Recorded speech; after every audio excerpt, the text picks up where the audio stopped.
And allow me here to pause for a moment to honor the memory of our distinguished colleague and my dear friend, Salim al-Haq. He devoted his entire career to the cause of finding a way to address loss and damage.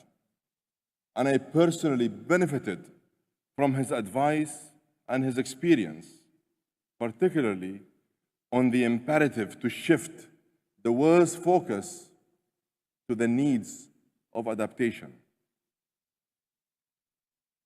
Excellencies, adaptation must be at the heart of our action.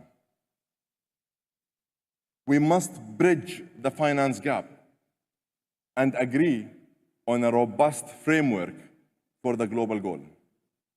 Let's put nature, lives, and livelihoods at the core of our national plans. Let's finally face the issues that are critical to adaptation, like water, food, agriculture, and health. And that is why I am proud that this COP will be the first to host a climate health ministerial.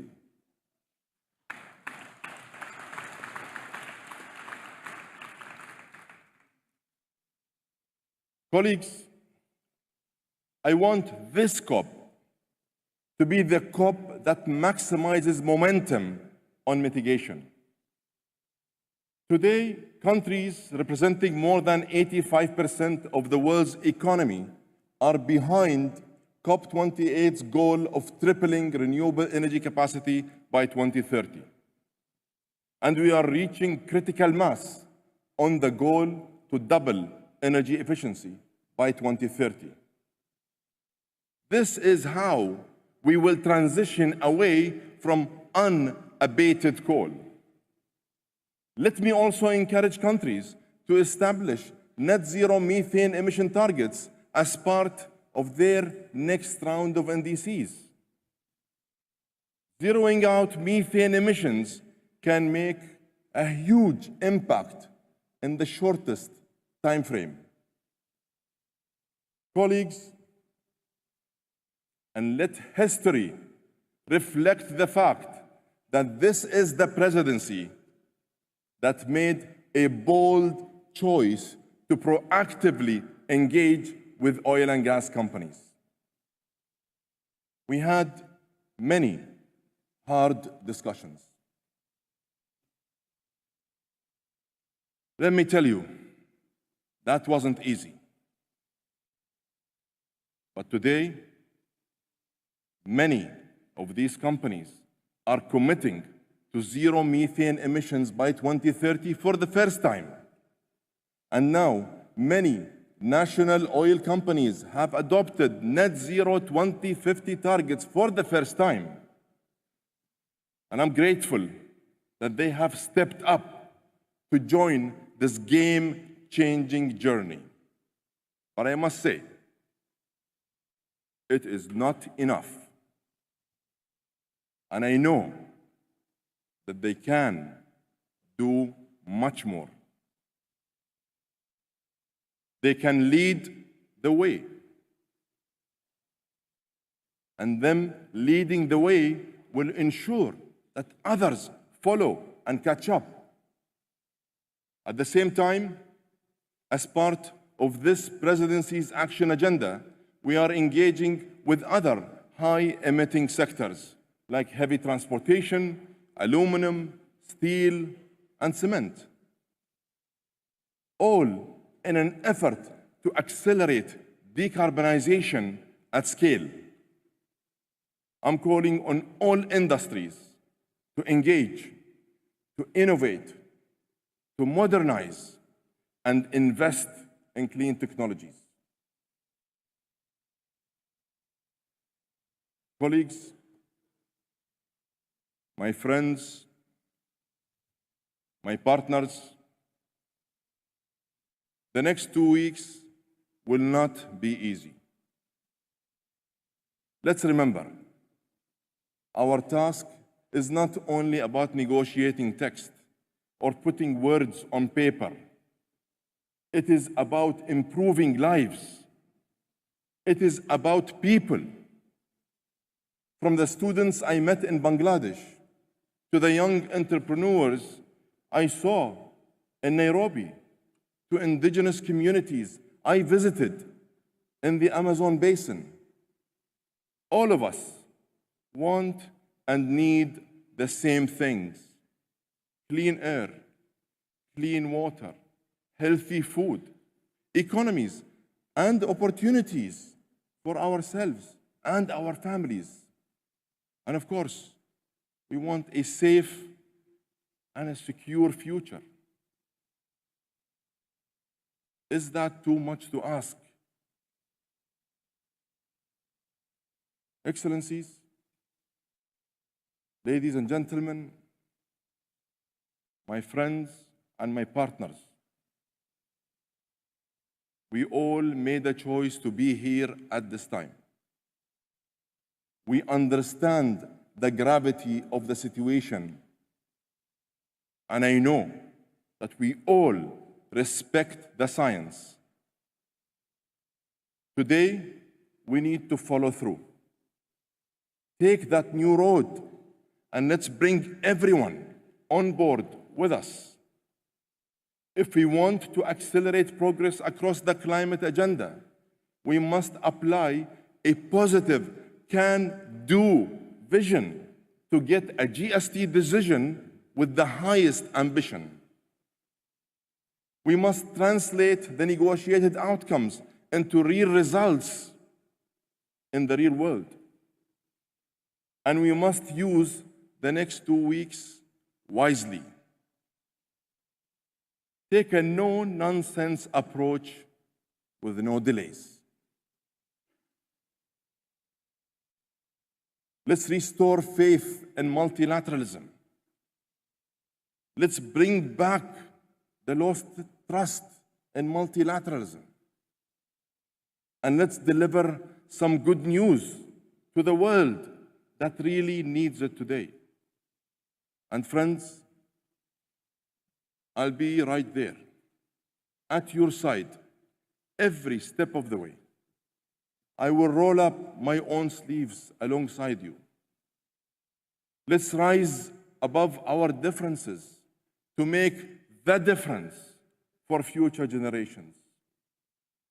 Right now, here in the United Arab Emirates, I'm calling you all to unite, to act, and to deliver. I thank you.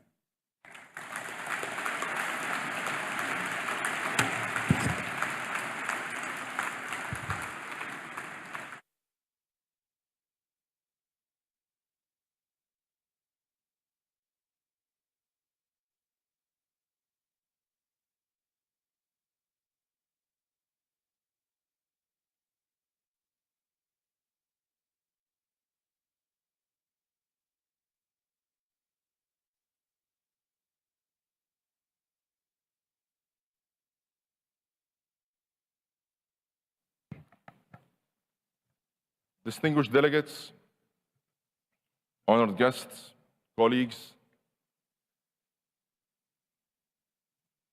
we are pleased to have with us Professor Jem Skia, the chair of the Intergovernmental Panel on Climate Change, and Mr. Simon Steele, the UNFCCC Executive Secretary. It is my pleasure to invite Mr. Simon Steele to address the plenary. Simon, you have the floor.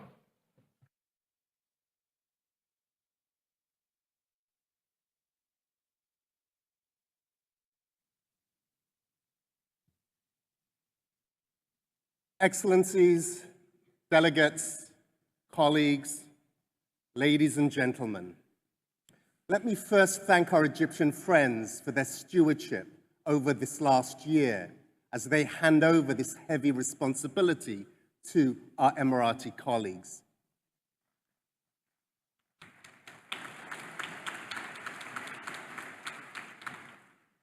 And let us be clear, this is a heavy responsibility. Colleagues, This process reminds me of watching my baby son, Joe, crawling across the sharp grasses of my parents' island home. He was an accomplished crawler and runner, but he barely spent any time on the baby steps in between. Today, we find ourselves in a rather different position in humanity's climate action journey. We are taking baby steps, stepping far too slowly from an unstable world that lacks resilience to working out the best responses to the complex impacts that we are facing. We must teach climate action to run, because this has been the hottest year ever in humanity. So many terrible records were broken, and we are paying the price with people's lives and livelihoods. We're standing at a precipice, facing the global stocktake, and we've got two options. Either we can note the lack of progress, tweaking our current best practices, and encourage ourselves to do more at some other point in time. Or we decide at what point we'll have made everyone on the planet safe and resilient. We decide to fund this transition properly, including the response to loss and damage. And we decide to commit to a new energy system.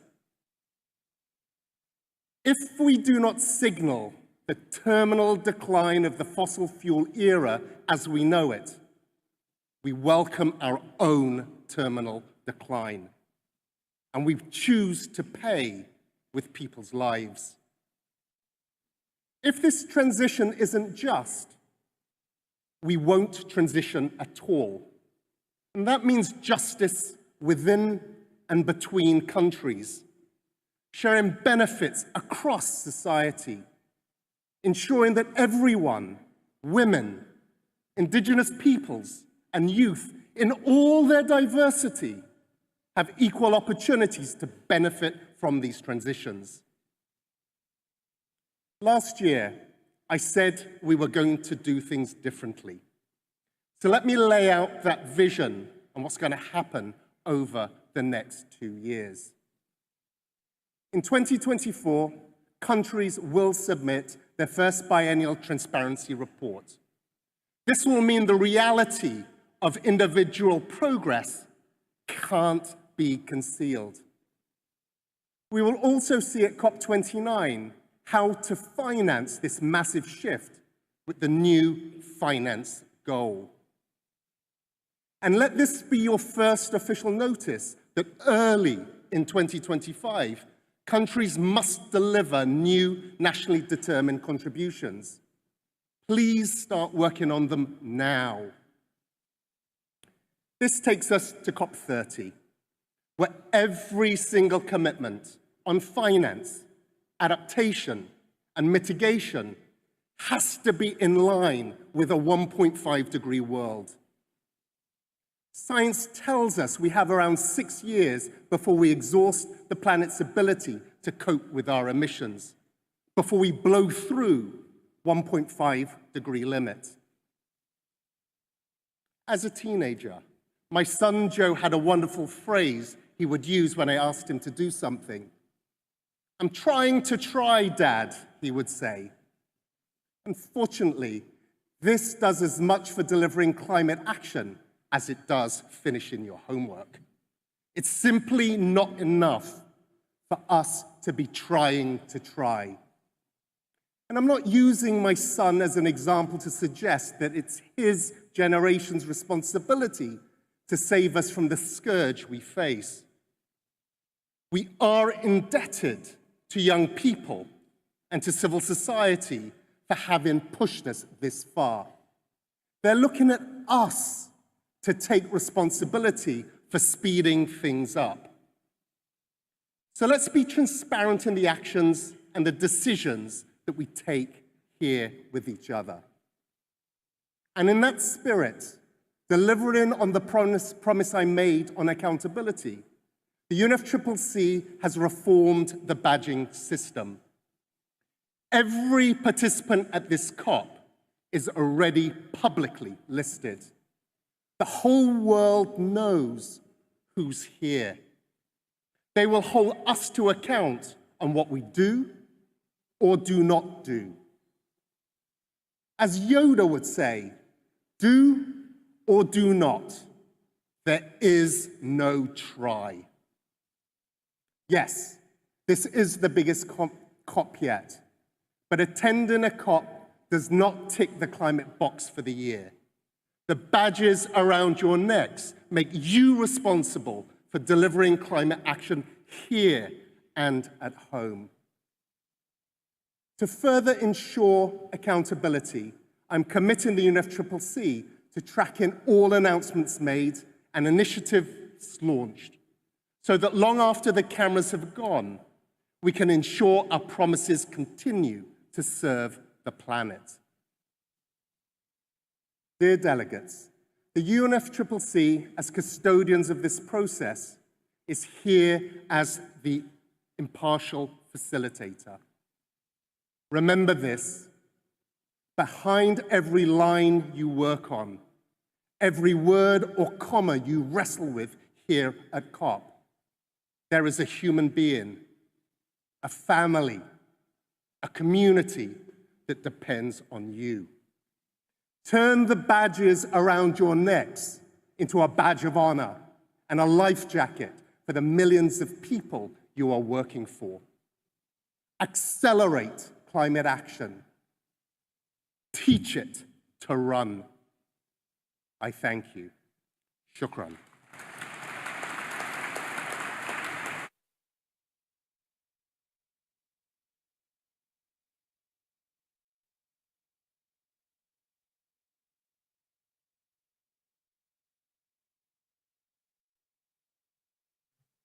Thank you, Simon.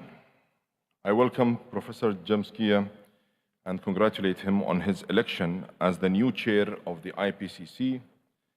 Professor Skia comes with extensive experience and expertise on climate science and will be leading the IPCC through its 7th assessment cycle.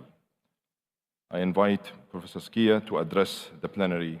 Professor Skia, you have the floor. Thank you very much. Excellencies, distinguished delegates, ladies and gentlemen, I'm honoured to address the opening of COP28 on behalf of the Intergovernmental Panel on Climate Change, the IPCC, and we are thankful to the UEA government and the UNFCCC for their careful preparation of the conference and for their generous hospitality. IPCC's scientific assessments are ever clearer and more certain about climate change, its impacts and future risks, and options for adaptation and mitigation. Our planet has warmed by more than 1 degree Celsius since the pre-industrial era as the result of burning fossil fuels, deforestation, and the unsustainable use of resources. Human activity has led to changes in the Earth's climate of a magnitude that are unprecedented over centuries and thousands of years. Climate impacts, some of them irreversible, are widespread, rapid, and intensifying from the poles to the tropics and from the mountains to the oceans. And without immediate and deep emission reductions across all sectors, we will not meet the goals of the Paris Agreement. The UNEP GAP report released a few days ago shows that we are headed towards global warming of 3 degrees Celsius if we carry on with our current policies. And let us not forget the gap in terms of adaptation and financing. But there are some promising signs of climate action. In some countries, there have been sustained emissions reductions, and these have helped to bend the rising trend in emissions globally. And in the past decade, there have been sustained decreases in the costs of renewable energy. Our assessments have identified multiple options to reduce greenhouse gas emissions and adapt to climate change. And these can be implemented right now, but they need to be scaled up and mainstreamed through policies and increased financing. Now, the IPCC is gearing up for its 7th assessment cycle, and in less than 2 months, our 195 member governments will take decisions on the programme of work for the rest of this decade of climate action. Our aspiration is to make effective use of the best available science to deliver focused, policy-relevant reports, and to do so in an inclusive fashion that represents all perspectives. As the chair of the IPCC, I can reassure you that the scientific community is poised, using the resources available to it, to support the outcomes of COP28 in shaping climate action based on science. But finally, let us recall, science by itself is no substitute for action. I thank you.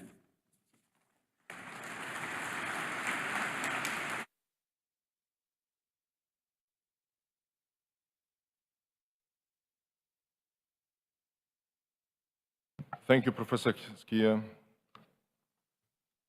Excellencies, distinguished delegates, this brings us to the end of the opening ceremony of COP28. Delegates, please remain in your seats. We will continue with the first plenary meeting of COP28, followed by the first plenary meeting of CMP 18 and the first plenary meeting of CMA 5.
Distinguished delegates, I invite the COP to turn to sub-item 2B of the Supplementary Provisional Agenda, adoption of the Rules of Procedure.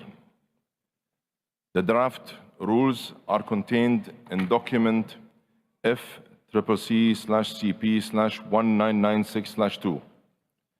Parties may recall that the draft Rules of Procedure are being applied with the exception of Rule 42 due to lack of consensus. At COP27, the Presidency held consultations and reported that there continued to be no consensus on the matter and proposed that consultations continue at COP28. I therefore propose that we continue to apply the draft Rules of Procedure with the exception of Rule 42. I propose that Mr. Ahmed Al-Ghardaqa, a senior member of my delegation, holds informal consultations on this issue. I will report on the outcome of those consultations at the closing plenary meeting.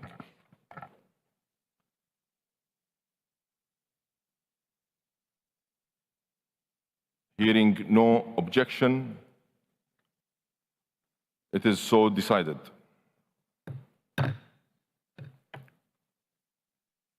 I invite the COP to turn to sub-item 2C of the Supplementary Provisional Agenda, adoption of the agenda.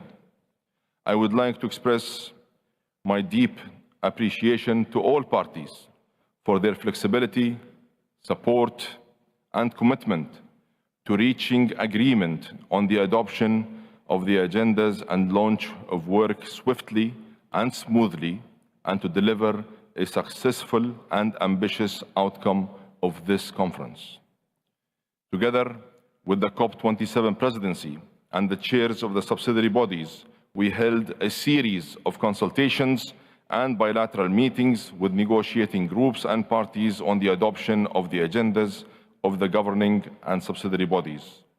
On Monday, 27 and Wednesday, 29th of November, we also convened heads of delegation meetings on the adoption of the agendas. Throughout these consultations, parties expressed a range of views and a common desire to initiate proceedings swiftly.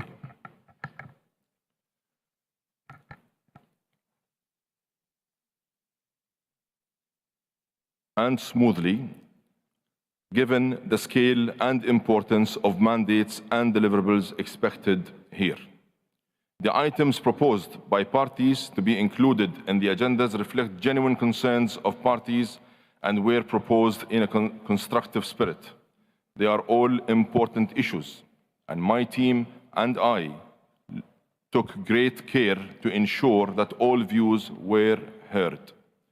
Further to the consultations and heads of delegation meetings, please allow me to outline the understandings reached regarding the adoption of the agendas of the COP28, CMP 18, CMA 5, SBSTA 59, and SBI 59.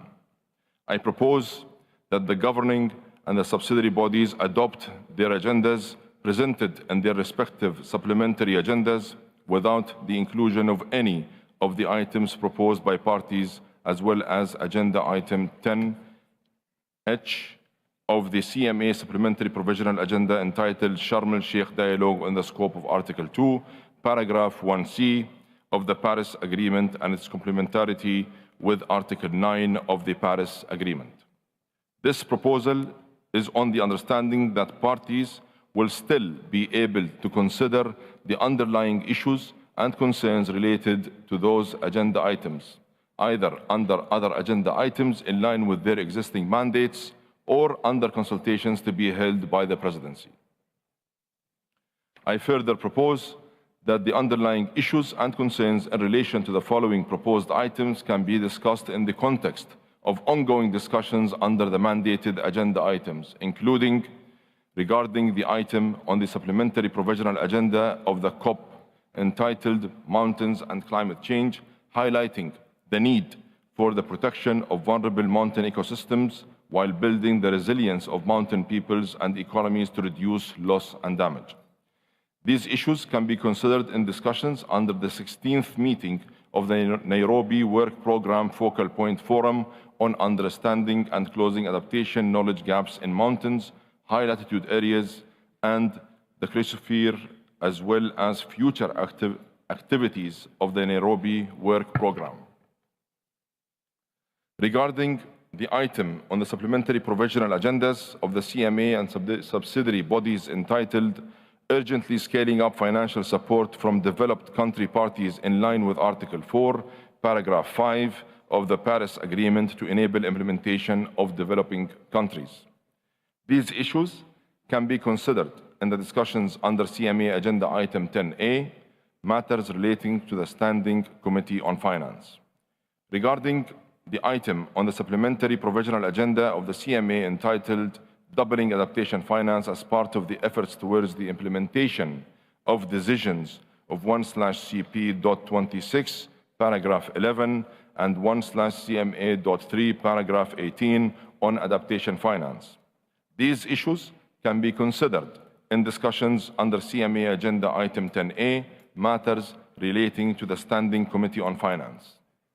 Regarding the item on the supplementary provisional agendas of the COP, CMA, and the subsidiary bodies entitled Operationalization of the Principles of Equity and Common but Differentiated Responsibilities and Respective Capabilities in accordance with Article 2, Paragraph 2 of the Paris Agreement. These issues can be considered in the discussions under CMA Agenda Item 4, SBSTA Agenda Item 5, and SBI Agenda Item 8 on the global stocktake. Regarding the item on the supplementary provisional agendas of the COP, CMA, and the subsidiary bodies entitled Mission 1.5, positive incentives for accelerating early actions and policies that are nationally determined. These issues can be considered in the discussions under CMA on Agenda Item 4, SBSTA Agenda Item 5, and SBI Agenda Item 8 on the global stocktake. Regarding the item on the supplementary provisional agendas of the COP, CMP, CMA, and the subsidiary bodies entitled Concerns with unilateral trade measures related to climate change and their potential adverse impact on equitable and just transitions in the context of sustainable development and efforts to eradicate poverty. These issues can be considered in the discussions under CMA Agenda Item 4, SBSTA Agenda Item 5, and SBI Agenda Item 8 on the global stocktake.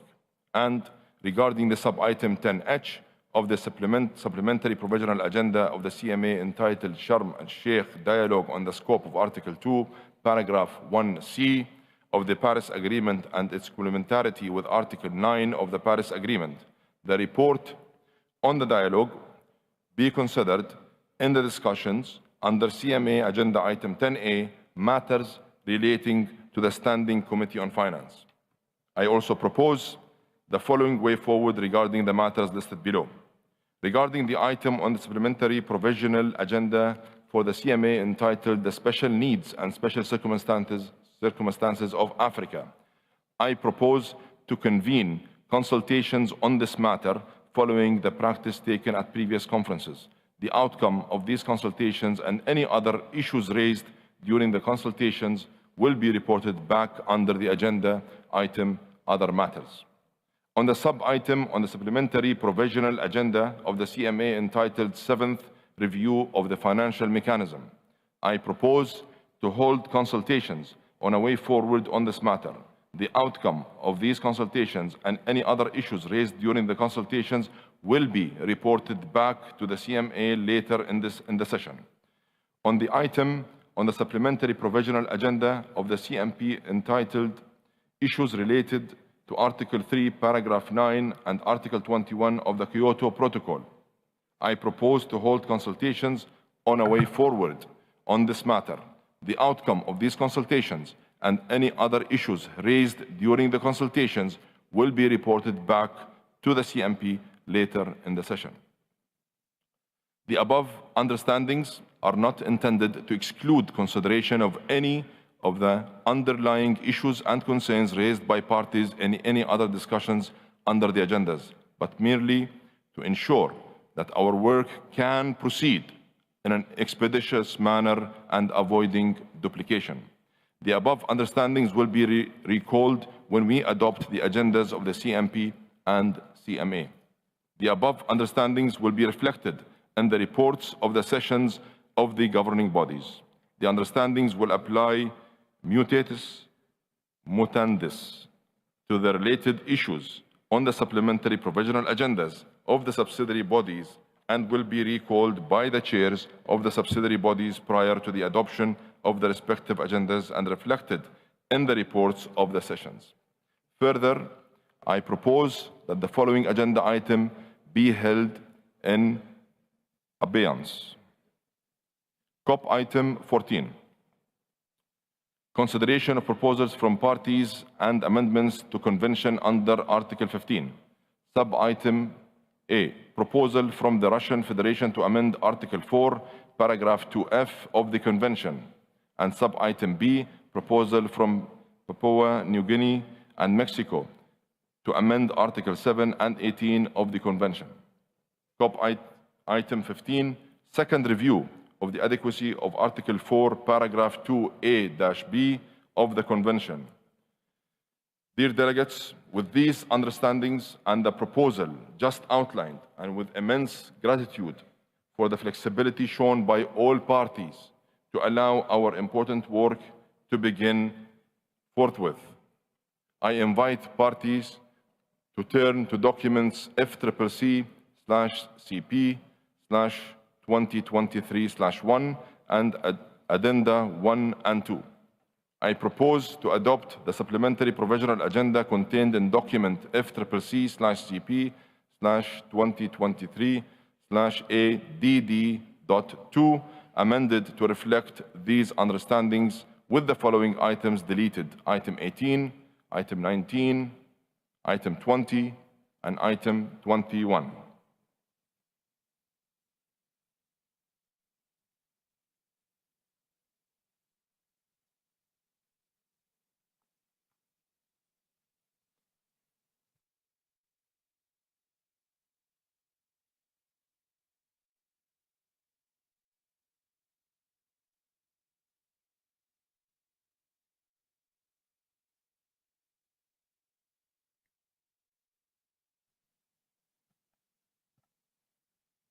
I hear no objections.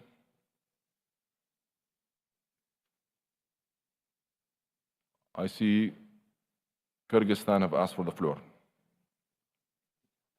Please. Honorable Chairperson, distinguished delegates, esteemed hosts from the United Arab Emirates, I extend heartfelt greetings on behalf of the Kyrgyz Republic to everyone gathered here for the 28th Conference of the Parties to the United Nations Framework Convention on Climate Change. We commend the United Arab Emirates for their exceptional preparation and leadership, setting a stage that inspires progress and unity. As we convene at this crucial juncture, the gaze of the world is fixed upon us, full with anxiety and expectations. The challenges we face are not only unparalleled, but also threaten the very fate of our survival as a species. The responsibility to act and to act decisively has never been more pressing. The Kyrgyz Republic is committed to contributing constructively to this conference and working constructively with the Presidency and all fellow national delegations. Our focus aligns with the broader global agenda, yet we bring to the table a perspective shaped by our unique geographical and environmental circumstances. In this spirit, we propose the inauguration of a new dialogue on mountain and climate to focus on the pivotal role of mountainous regions in the global climate system. This initiative is not just vital for over 1 billion people residing in these landscapes across more than 100 nations, but is essential for the planet as a whole. The health of our mountain communities is inextricably linked to the health of our global climate. As we advance through the sessions of this conference, the Kyrgyz delegation will actively seek support for this mountain climate dialogue. Our goal is not only to bring attention to this critical issue, but to foster actionable strategies and collaboration. In this regard, our country has been a consistent advocate of the agenda for integrating mountain issues into international negotiations at all levels for more than 20 years. We are grateful to all partners for their support of the initiative of the Kyrgyz Republic to adopt the resolution Sustainable Mountain Development at the 77th session of the United Nations General Assembly, within the framework of which 2023-2027 was declared the 5 years of action for the development of mountain regions. In implementation of this initiative, we look forward to the support of not only mountainous countries, but also of all other countries in the implementation of the adopted Global Action Plan under this resolution of the UN General Assembly, since mountains are water towers that provide water to around 2 billion people. Kyrgyzstan, understanding the importance of collective action, unites countries in the group of Friends of Mountain Countries and has also joined the group of Friends of Cryosphere and the Forum of Climate Vulnerable Countries, a platform that brings together countries that are most vulnerable to climate change and produce the least emissions.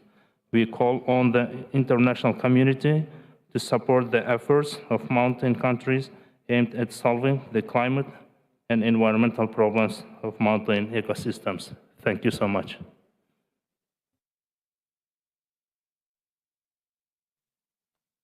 Thank you, Kyrgyzstan, for your kind words and your initiative.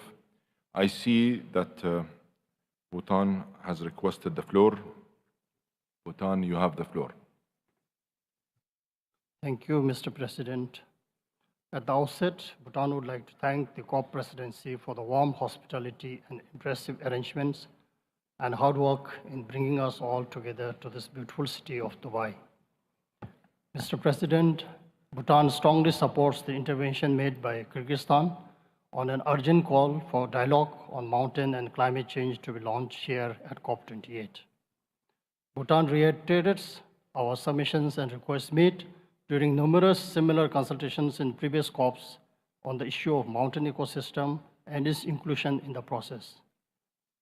There is more than adequate scientific evidence proving that fragile mountain ecosystems are extremely vulnerable to the effects of climate change. We are already witnessing irreversible damage due to the changing climate in the Himalayan mountain ecosystems and live in constant fear. In fact, during pre-COP last month, in Bhutan, there was a displacement of an iceberg causing a glacial lake outburst, knocking the side of the lake wall and releasing about 2 million cubic meters of water to rush down the valley. The IPCC report confirms that the rate of ice sheet loss increased by a factor of 4 in the last 3 decades. The unprecedented pace of glacier retreat at the global scale is more alarming in the Himalayas. Even if global warming is limited to 1.5 degrees Celsius, 1/3 of the glaciers in the Hindu Kush Himalayan region will disappear by the year 2100. And as you all know, this is the best case scenario where the world manages to limit warming to 1.5 degrees centigrade and avoid the worst impacts of climate change. The high impact climate events are stressing vulnerable sectors such as agriculture, energy, biodiversity, forests, food security, infrastructure, public health, and development. The livelihoods of our people are at stake. The impacts of melting glaciers are not only limited to the mountainous regions, but to downstream regions. Rapid ice sheet melt could lead to catastrophic sea level rise even before the end of the century. The IPCC report confirmed that combined ice sheet and glacier mass loss contributed to 42% of this global mean sea level rise from 2006 to 2018. This will result in the extinction of small islands and mountain habitats. Mr. President, colleagues, I wish to emphasize that we contribute the least to climate change, but ironically hit the hardest with its impacts. The world has witnessed our leadership on the environmental fronts. For instance, Bhutan has communicated an ambitious revised NDC and reaffirmed to remain carbon neutral despite the development challenges we face. And therefore, our ask for this is only reasonable. I thank you, Mr. President. Thank you, Bhutan. I see that Guatemala has requested the floor. Guatemala, you have the floor. Guatemala has the honor to deliver this Costa Rica, Honduras, on behalf of Chile, Costa Rica, Honduras, Panama, Paraguay. And our statement is in line with the messages that will be delivered by Cuba on behalf of the G77 and China group. We're grateful to the government of the United Arab Emirates for welcoming us to this beautiful city of Dubai and for the work of the presidency of this COP that has gone into making this possible. Distinguished delegations, as we can see in the 6th IPCC report, some of the consequences of the extreme global warming impacts are irreversible.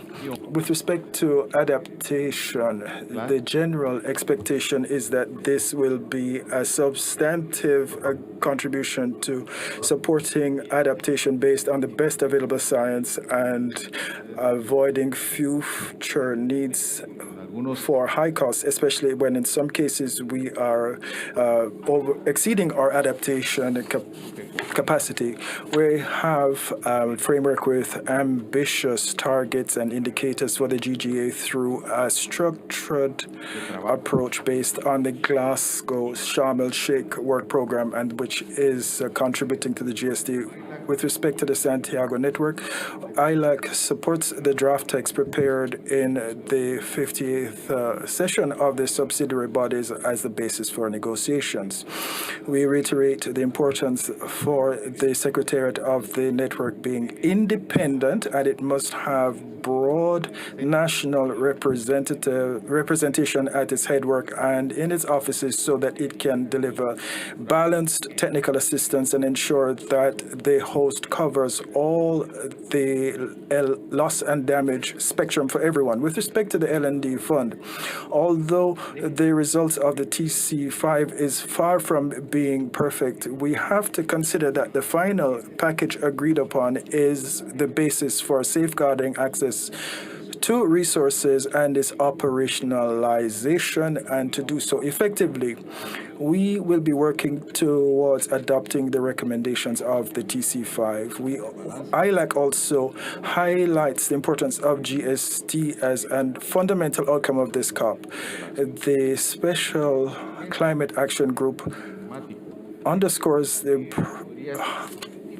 because this is maybe the last report before we cross the 1.5 threshold, with special emphasis on the small window to increase ambition as well as to assess the challenges and opportunities under the Paris Agreement, so as to provide clear conclusions and substantive action for non-state actors.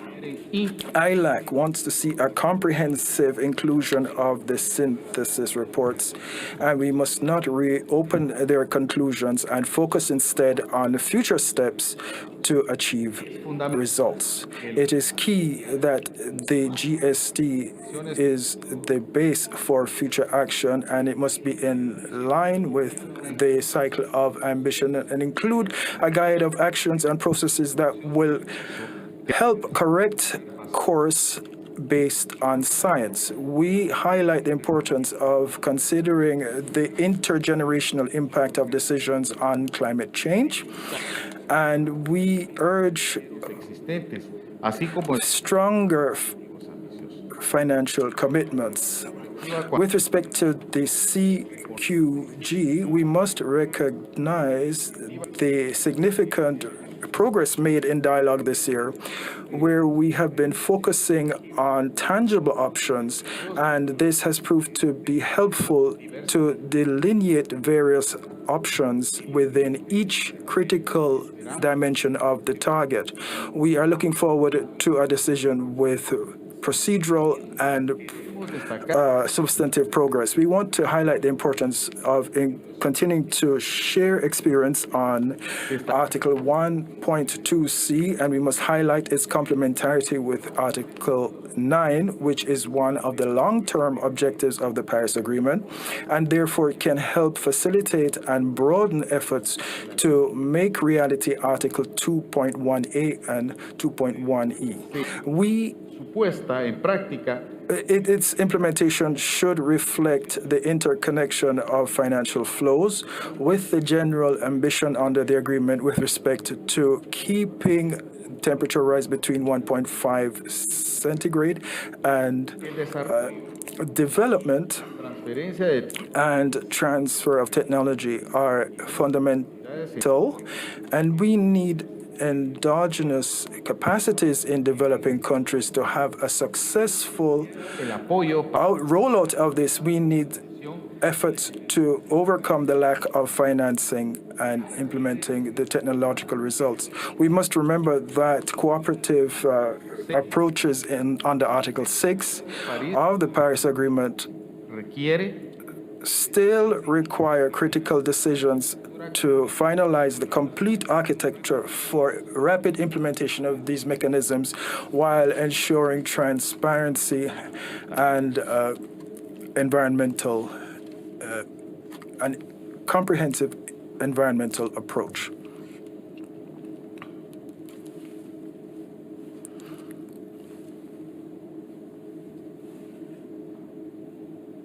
Thank you, Guatemala.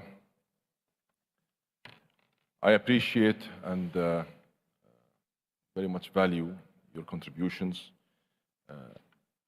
Allow me, though, just to say that, colleagues, we will have the opportunity to make our national statements later during this session. And I see no more requests, and I hear no objections. Let us now proceed to adopting the agenda, and in fact, let's get to work immediately.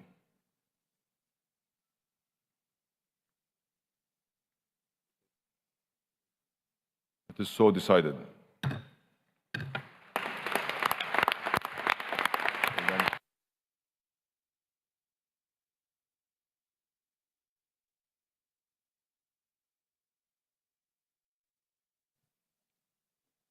Distinguished delegates, regarding the agenda items for which informal consultations by the Presidency are required, I wish to inform that I will appoint senior delegates to lead these consultations on my behalf, and I will keep parties informed on the progress of the consultations. Excellencies, distinguished delegates, allow me once again to express our appreciation to everyone who contributed to the smooth and rapid adoption of the agenda.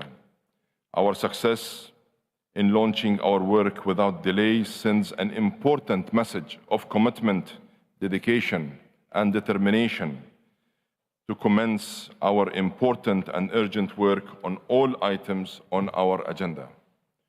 All parties contributed to forging this consensus around the agenda through their flexible and constructive engagement.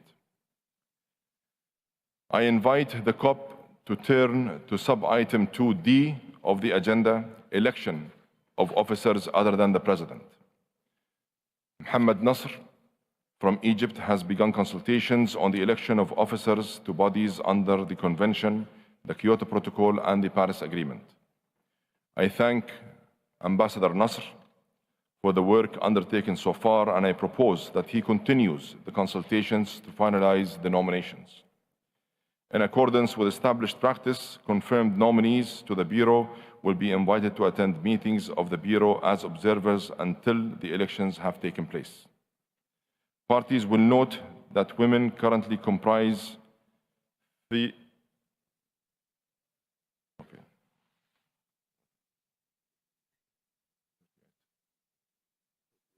38% of the membership of Convention, Kyoto Protocol, and Paris Agreement bodies. I urge parties to nominate men and women with a view to achieving the goal of gender balance.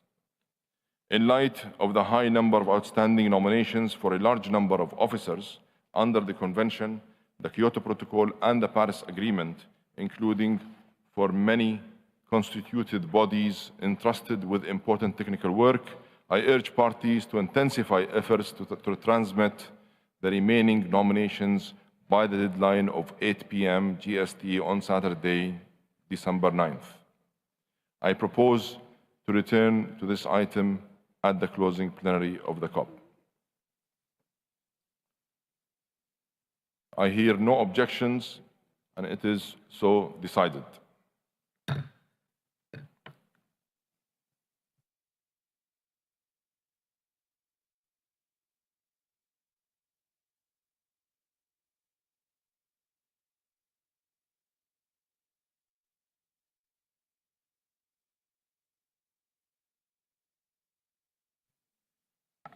I invite the COP to turn to sub-item 2E of the agenda, admission of organizations as observers.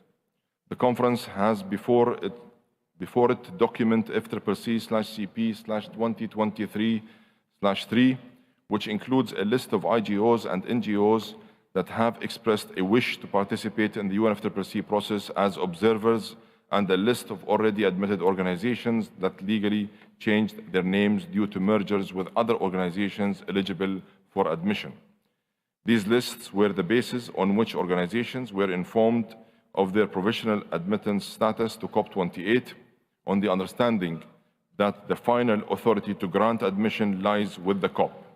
In accordance with the recommendations of the Bureau on this matter, I invite the COP to admit as observers the organizations listed in document FCCP/CP/2023/3.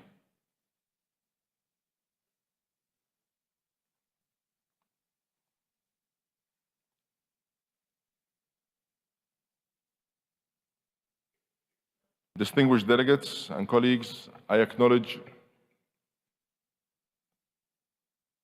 that there is no request. I once again invite the COP to admit as observers the organizations listed in document FCCP/CP/2023/3, and hearing no objections, it is so decided. I invite the COP to turn to sub-item. I see Russia requesting the floor. Russia, the floor is yours. President, the Russian Federation would like to make a statement on item 2E of the agenda. We note the granting of observer status under the convention to two supposedly independent organizations, which are in fact governed and funded by the government of the United States.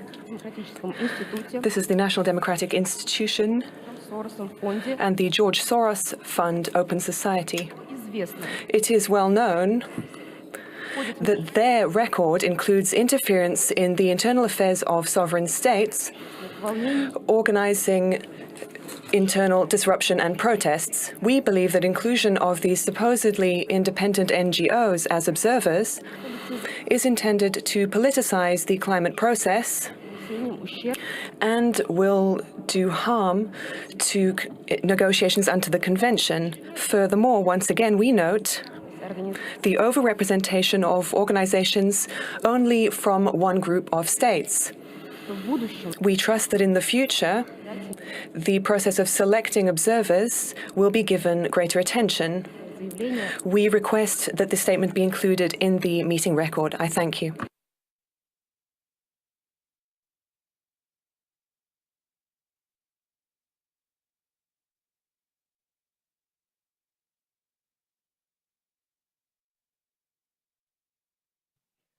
Thank you, Russia, for your statement.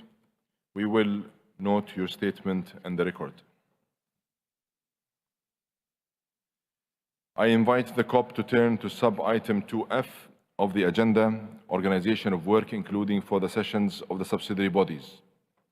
Today, the governing and subsidiary bodies will convene their opening plenaries and launch work under all agenda items. Upon completion of the opening plenaries of the SBSTA and SBI, the five bodies will reconvene in a joint plenary to hear statements from groups and observer organizations.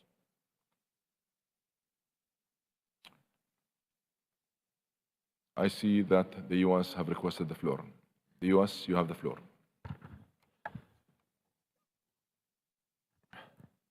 Mr. President, thank you. First of all, congratulations, and thank you for your very powerful opening comments. Let me just say very quickly, I don't want to take a lot of time on this, but the United States would like to underscore the importance of ensuring access by civil society to COP28. And we're very convinced that the meaningful participation of climate activists, human rights defenders, and other members of civil society is an indispensable element for success of this conference.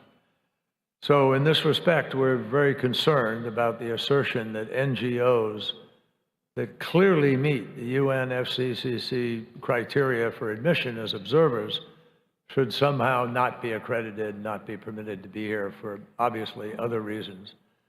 As the Secretariat has found, Both the NGOs referenced in the previous intervention meet the criteria for the admission as observers. And there is no question that these NGOs are qualified in the matters of UN climate change regime. There is no basis for any party to question the basis for either of these two organizations' participation in our process. And if the complaining party's intervention is going to be reflected in the report of this session, the United States would request that this response also be reflected in the report. Thank you, Mr. President.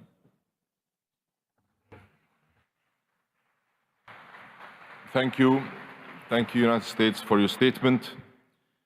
We will note your statement and the record. I invite the COP to turn to sub-item 2F of the agenda, organization of work, including for the sessions of the subsidiary bodies. Today, the governing and subsidiary bodies will convene their opening plenaries and launch work under all agenda items. Upon completion of the opening plenaries of the SBSTA and SBI, the 5 bodies will reconvene in a joint plenary to hear statements from groups and observer organizations. Dear colleagues, let me outline how I would like to organize work under the COP.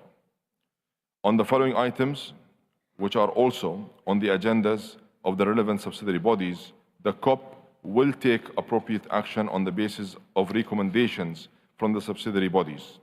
Please note that the full titles of the agenda items I will now list are projected on the screen. Agenda items 4, 5, and 6. 7, as it relates to report of the WIM Executive Committee. Sub-item 8B, as it relates to the second review of the functions of the Standing Committee on Finance. Agenda items 9, 10, 11, 12, 13, including the report on gender composition and the synthesis report on progress in integrating a gender perspective into constituted body processes, and sub-item 16A.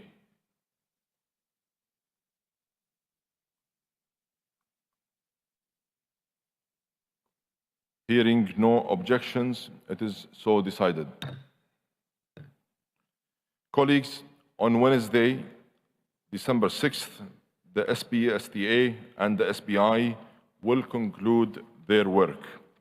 I look forward to receiving the outcome of the work of the SBSTA under the leadership of Harry and of the SBI under the leadership of Nabil. After the closure of the SBSTA and the SBI, I will convene a plenary meeting to propose the modalities of work for the second week of the conference. Dear colleagues, tomorrow, Friday 1, December 1st, His Highness Sheikh Mohammed bin Zayed Al Nahyan, President of the United Arab Emirates, will have the distinct honor of welcoming heads of states and government from more than 170 countries to the World Climate Action Summit. The first part of the high-level segment will also take place tomorrow, Friday, December 1st, and will continue on to Saturday, December 2nd, during which heads of state and government will deliver their national statements or statements on behalf of UNFCCC negotiating groups.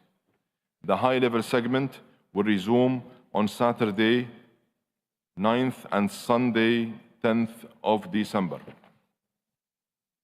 During the second week of the conference, we will reconvene the COP to consider decisions and conclusions for adoption.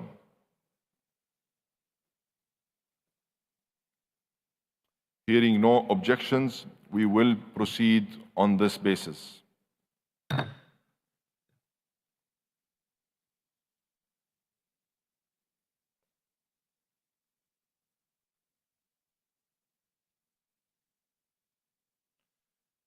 Let's turn to an issue regarding the youth.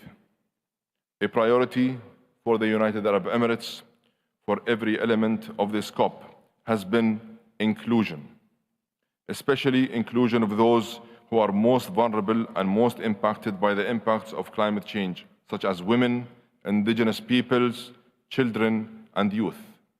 The UAE COP28 Youth Climate Champion, Her Excellency Shamma Al-Mazrou'i, has worked to build opportunities for youth to engage with the UNFCCC processes.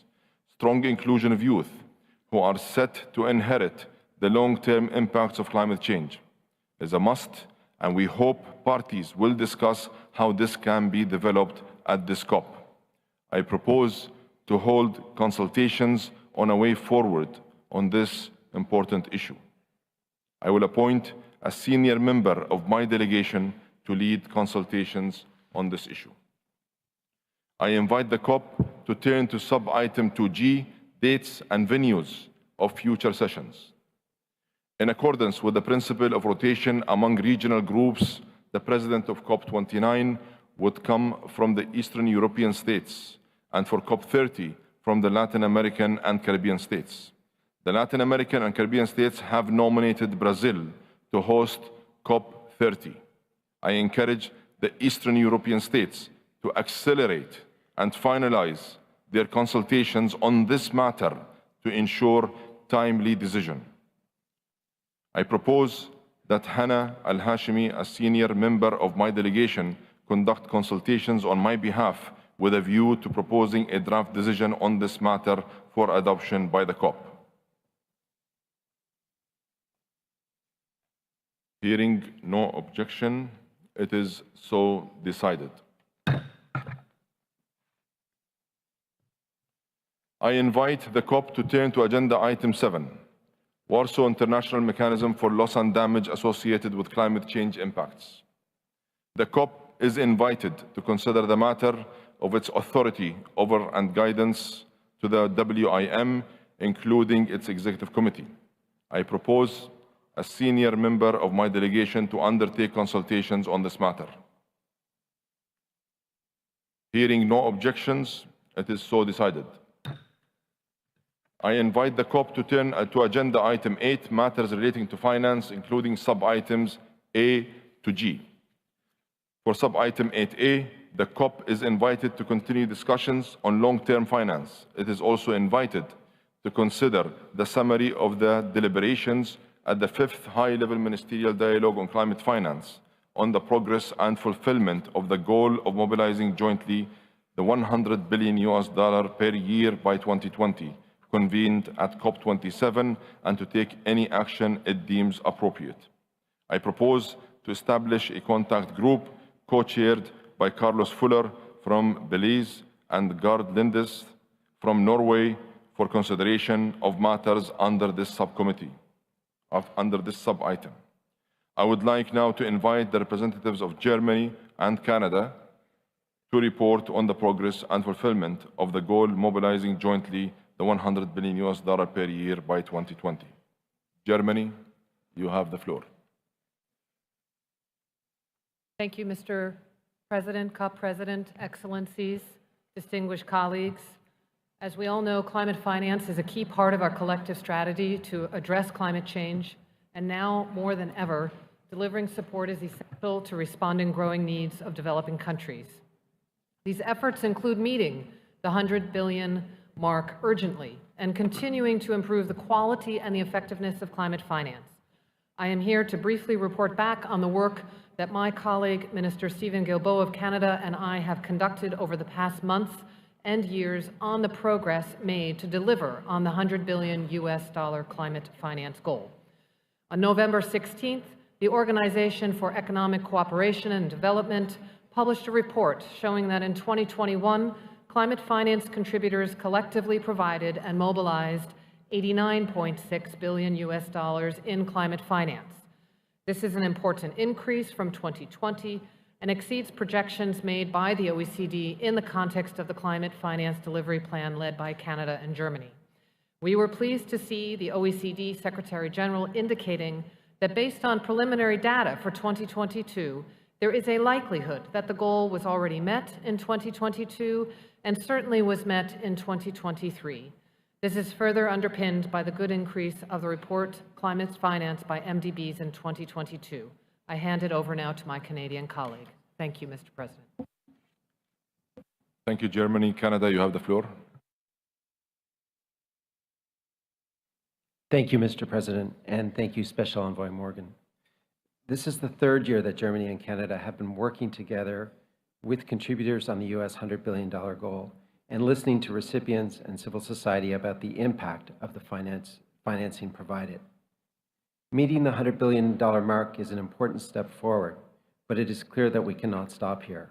We understand that the U.S. $100 billion is not enough to meet the needs of developing countries. Meeting the $100 billion mark I would like in particular to highlight the positive trend noted in the OECD report regarding the increase in funding for LDCs and SIDS. However, supporting and amplifying ambitious climate action in the developing world will require much more in the future. The new goal is an opportunity to support developing countries in meeting needs outlined in Article 2.1 of the Paris Agreement. We look forward to working with all of you on the NCQG negotiations so that we can establish a transformational financial goal at COP29. Thank you, Mr. President.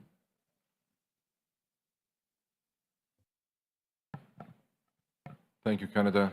Thank you both for these positive indications on progress on this very important issue. Regarding sub-item 8B, matters relating to the Standing Committee on Finance, the COP is invited to consider the report of the SCF and consider the recommendations of the SPI on the second review of the functions of the SCF and take any action it deems appropriate.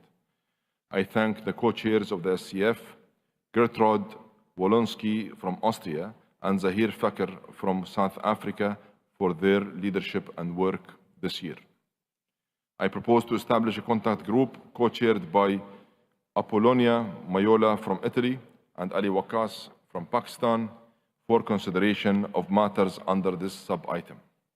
Regarding sub-item 8C, report of the Green Climate Fund to the Conference of the Parties and guidance to the Green Climate Fund, the COP is invited to provide guidance to the GCF on policies, program priorities, and eligibility criteria taking into consideration the reports of the GCF and the SCF. I thank Noman Bashir Bahati from Pakistan and Victoria Gunderson from the United States of America for their leadership as co-chairs of the GCF board and the members of the board for their hard work.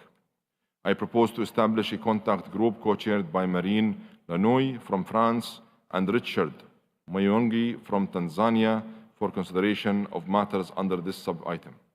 For sub-item 8D, report of the Global Environment Facility to the Conference of the Parties and guidance to the Global Environment Facility, the COP is invited to provide guidance to the GEF on policies, program priorities, and eligibility criteria, taking into consideration reports of the GEF and the SCF.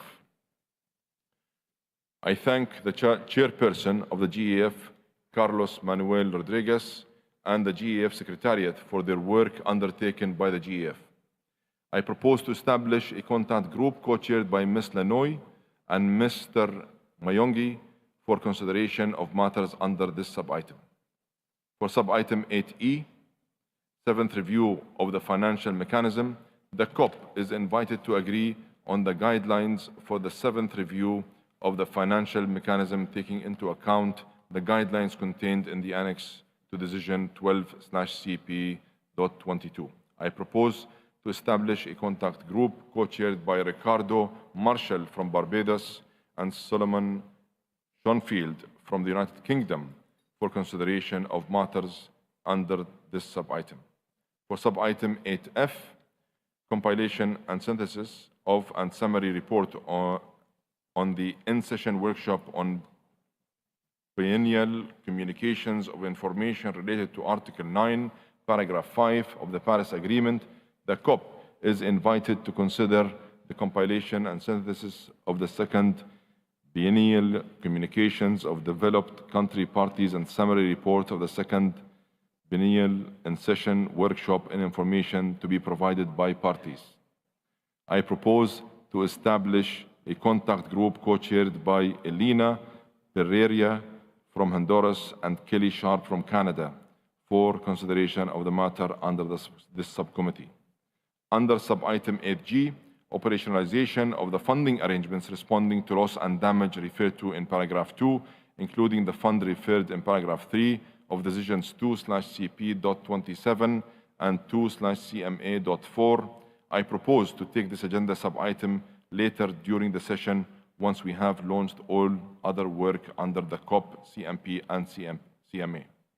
May I take it that the COP agrees to the organization of work proposed under agenda item 8, matters relating to finance, as just proposed. Hearing no objections, it is so decided. I would like to thank the co-chairs for accepting this role. To accelerate our work, I request the co-chairs of the contact groups established under sub-items 8A to F to produce draft decision texts after the first meeting of the respective contact groups. I invite parties to refer to the daily program and CCTV for information on the time and location of the first meeting of the contact groups. I invite the COP to turn to agenda item 16, sub-item B, decision-making in the UNFCCC process. At COP27, parties were unable to conclude their consideration of this matter, and in accordance with rules 10C and 16 of the draft rules of procedure being applied, this matter has been included in the provisional agenda for COP28. I propose that Omar Lebreki, a senior member of my delegation, undertake informal consultations on sub-item 16B, and I will report on the consultations at the closing plenary. Hearing no objections, it is so decided. I invite the COP to turn to agenda item 3, report of the subsidiary bodies, sub-item A, report of the subsidiary body for scientific and technological advice. I invite the co-facilitators of the 2023 Ocean and Climate Change Dialogue convened at SBSTA 58 to present the findings of the informal summary report. Nayal Odia, you have the floor. Thank you. Excellencies, distinguished guests, it's my honor to be here as co-facilitator for the 2023 Ocean and Climate Dialogue alongside Mr. Julio Cordano of Chile. Those of us in this room today are all well aware of the urgent need for actions to mitigate and adapt to climate change, in many cases through our own personal experiences with the effects of climate change.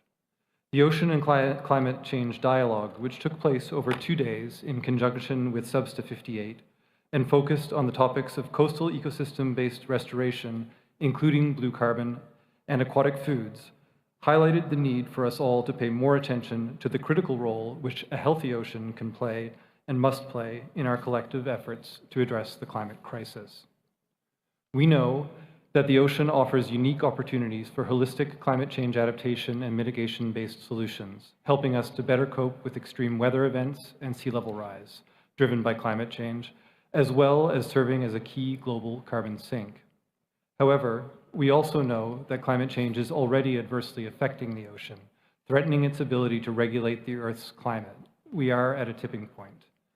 A key message that came out of this year's dialogue was the importance of strengthening ocean-focused research and data management, bridging knowledge gaps, and promoting standardized data sharing to effectively integrate the ocean into climate commitments, including the NDCs. With increased knowledge, we will be better equipped to identify where protection and restoration efforts will contribute to strengthening the ocean's ability to capture and store carbon. Not only does the ocean offer enormous potential for holistic climate change mitigation and adaptation measures, but it is also a vital source of nutrition for the world. The outcomes of the dialogue highlight the importance of sustainable aquatic foods to the global carbon cycle, as well as the significant positive potential of the ocean to achieve just transition to renewable sources of energy and low-carbon food security. This year's dialogue has called for the integration of aquatic food climate solutions within national processes, including into the UNFCCC process, by adopting a systems-based approach and linking national climate policies with blue food production. The lessons learned from the dialogue emphasize that our globally shared ocean presents vital opportunities for taking ambitious climate action, and that we must act now. I would now like to give the floor to my co-facilitator, Mr. Cordano, to say a few words on moving this work forward.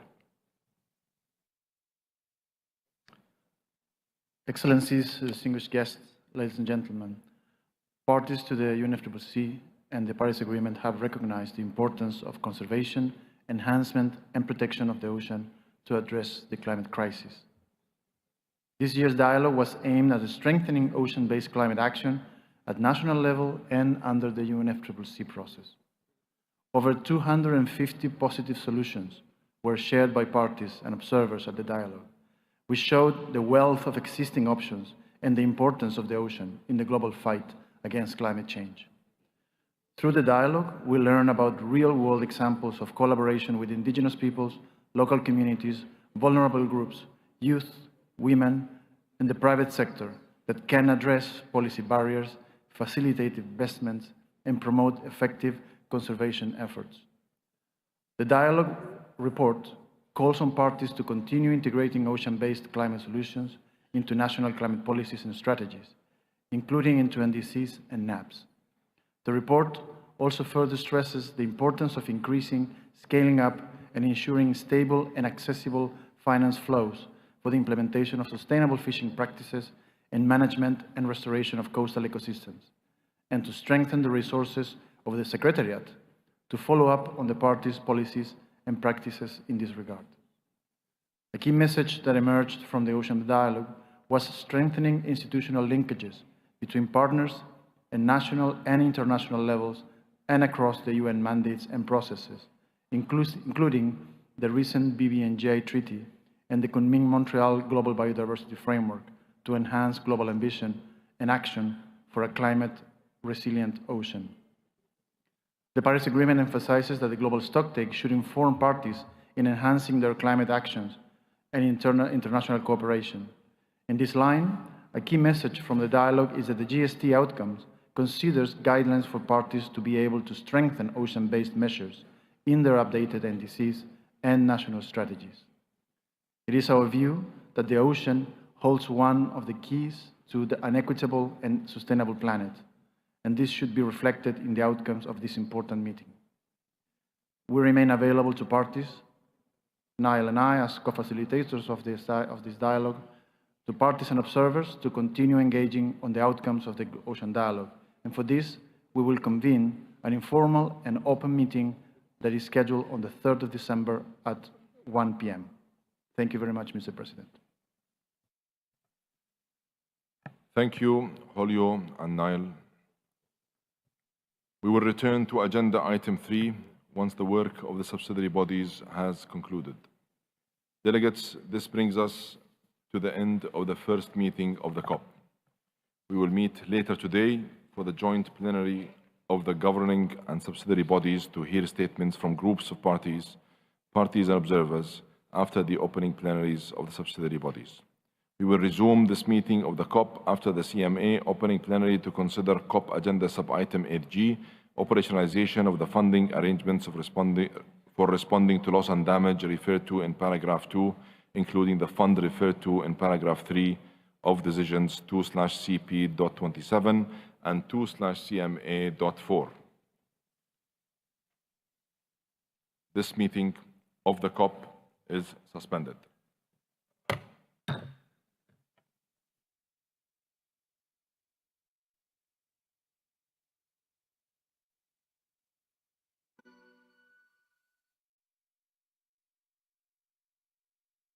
I now declare open the 18th session of the Conference of Parties, serving as the meeting of the parties to the Kyoto Protocol. We will now proceed with our work under agenda item 2, organizational matters. I invite the conference to consider sub-item 2A of the provisional agenda, adoption of the agenda. I invite parties to turn to documents FCCC/CMP/2023/1 and Addenda 1 and 2. With the understandings that I outlined earlier in the first plenary meeting of the COP, I propose to adopt the supplementary provisional agenda contained in document FCCC/CMP/2023/1/ADD.2 as orally amended to reflect these understandings with the following items deleted: item 14 and item 15. I hear no objections. It is so decided.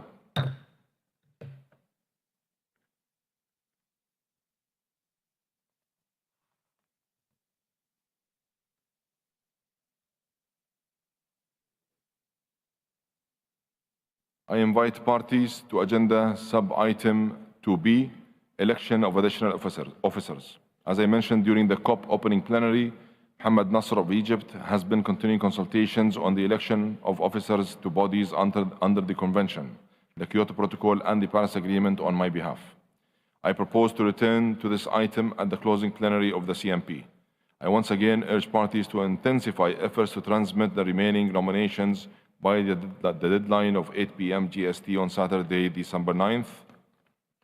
I hear no objections. It is so decided.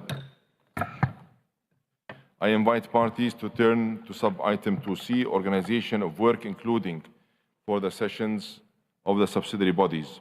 On the following items, which are also on the agendas of the relevant subsidiary bodies, the CMP will take appropriate action on the basis of inter alia recommendations from these subsidiary bodies. Please note the full titles of the agenda items I will list are projected on the screen. Sub-item 4A and items 8, 9, and 12. During the second week of the conference, we will reconvene the CMP to consider the decisions and conclusions for adoption. I hear no objections. It is so decided. Colleagues, as I already mentioned during the COP opening on Wednesday, December 6th, the SBSTA and the SBI will conclude their work. I look forward to receiving the outcome of the work of the SBSTA and of the SBI. I invite the CMP to turn agenda item 4, reporting from and review of parties included in Annex 1, sub-item B, annual compilation and accounting report for the second commitment period for Annex B parties under the Kyoto Protocol. The CMP is invited to take note of information contained in reports for 2019 to 2023. I would like to mention that the report for 2023 is the last one of the annual compilation and accounting reports. The CMP may wish to note that this concludes the consideration of this agenda item. And I hear no objections. It is so decided. I invite the CMP to turn to agenda item 5, matters relating to the Clean Development Mechanism. Under this item, the CMP is invited to consider, inter alia, the annual report of the CDM Executive Board and the technical paper prepared by Secretariat in response to the CMP 17 mandate. Subsequent to the publication of the annual report, the Executive Board met in Dubai earlier this week and requested further guidance on specific matters to the CMP. The meeting report is available on the CDM web pages of the UNFCCC website. I would like to thank CDM Executive Board Chair Lambert Schneider and Vice Chair Spencer Thomas for their leadership, and the members and alternate members of the board for their hard work. I propose to establish a contact group to consider this item to be co-chaired by Kazuhisa Kwakotsu from Japan and Alec Movandika from Zambia. Hearing no objections, it is so decided. I now invite the CMP to turn to agenda item 6, matters relating to joint implementation. CMP 17 decided to terminate the Joint Implementation Supervisory Committee. It requested the Secretariat to take necessary steps to conclude matters relating to the operation of the committee for consideration at CMP 18. The CMP is invited to consider and provide guidance on this matter, and for this purpose, I will propose a senior delegate to work on a draft decision with the support of the Secretariat. Hearing no objections, it is so decided. I now invite the CMP to turn to agenda item 7, matters relating to the Adaptation Fund. Under this item, the CMP is invited to consider the annual report of the Adaptation Fund Board. I would like to thank the chair of the Adaptation Fund Board, Antonio Navarra from Italy, and the members and alternate members of the board for their hard work. I propose to establish a contact group to consider this item to be co-chaired by Diane Blackline from Antigua and Barbuda, and Louise Rosario from France. I hear no objections. It is so decided. I invite the CMP to turn to agenda item 10, report of the Compliance Committee. I'd like to thank the chairpersons of the committee, Kunihiko Shimada and Palweti Bainua, as well as the vice chairs Lisa Benjamin and Carolina Antonen for their leadership, and the members and alternate members for their hard work.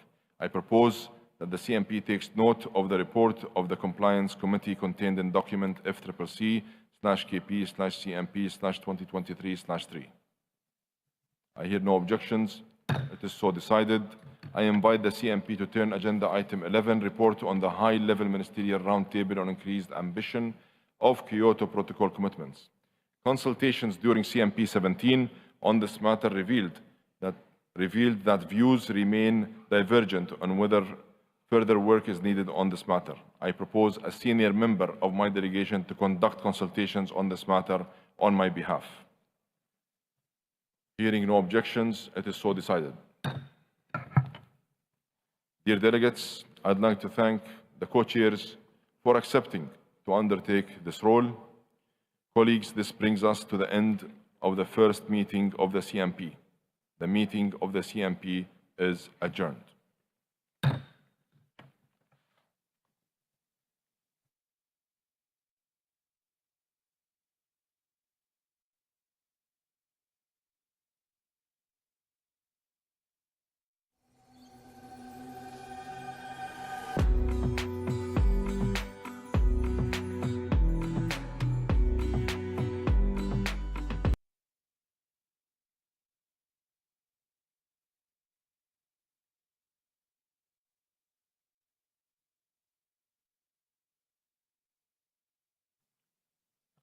Distinguished delegates, I now declare open the fifth session of the Conference of Parties, serving as the meeting of the parties to the Paris Agreement.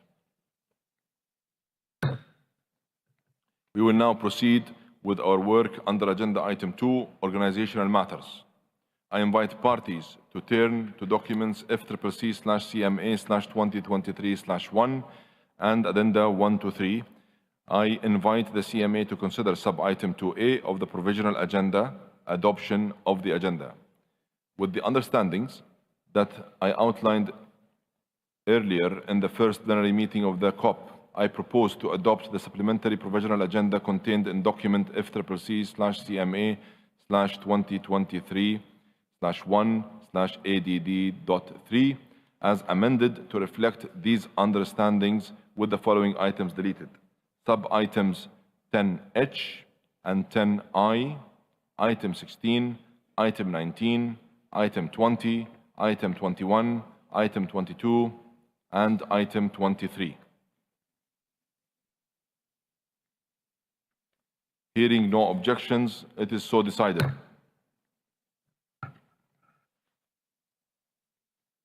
I invite the CMA to turn to agenda sub-item 2B, election of additional officers. As I mentioned during the COP and CMP opening plenaries, Mohammed Nasser from Egypt has begun consultations on the election of officers to bodies under the Convention, the Kyoto Protocol, and the Paris Agreement, and will continue the consultations to finalize the nominations. Again, I urge parties to intensify efforts to conclude the remaining nominations so that these can be transmitted by the deadline of 8 p.m. GST on Saturday, December 9th. I propose to return to this item at the closing plenary of the CMA. Hearing no objections, it is so decided. I invite the CMA to turn to sub-item 2C, organization of work, including for the sessions of the subsidiary bodies. On the following items, which are also on the agendas of the relevant subsidiary bodies, the CMA will take appropriate action on the basis of recommendations from the subsidiary bodies. Please note that the full titles of the agenda items I will list are projected on the screen. Agenda items 4, 5, 6, 7, 8, 9. Sub-item 10A, matters relating to finance as it relates to the second review of the functions of the Standing Committee on Finance. agenda items 11, 12, 13, 14, and 17.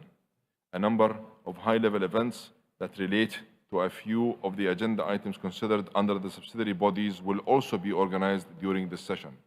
They are the high-level events of the global stocktake, the high-level ministerial dialogue on the new collective quantified goal on climate finance, the biennial high-level ministerial dialogue on climate finance, the high-level ministerial roundtable on pre-2030 ambition, and the annual high-level ministerial roundtable on just transition. Dates and locations of these events can be found in the program of the conference.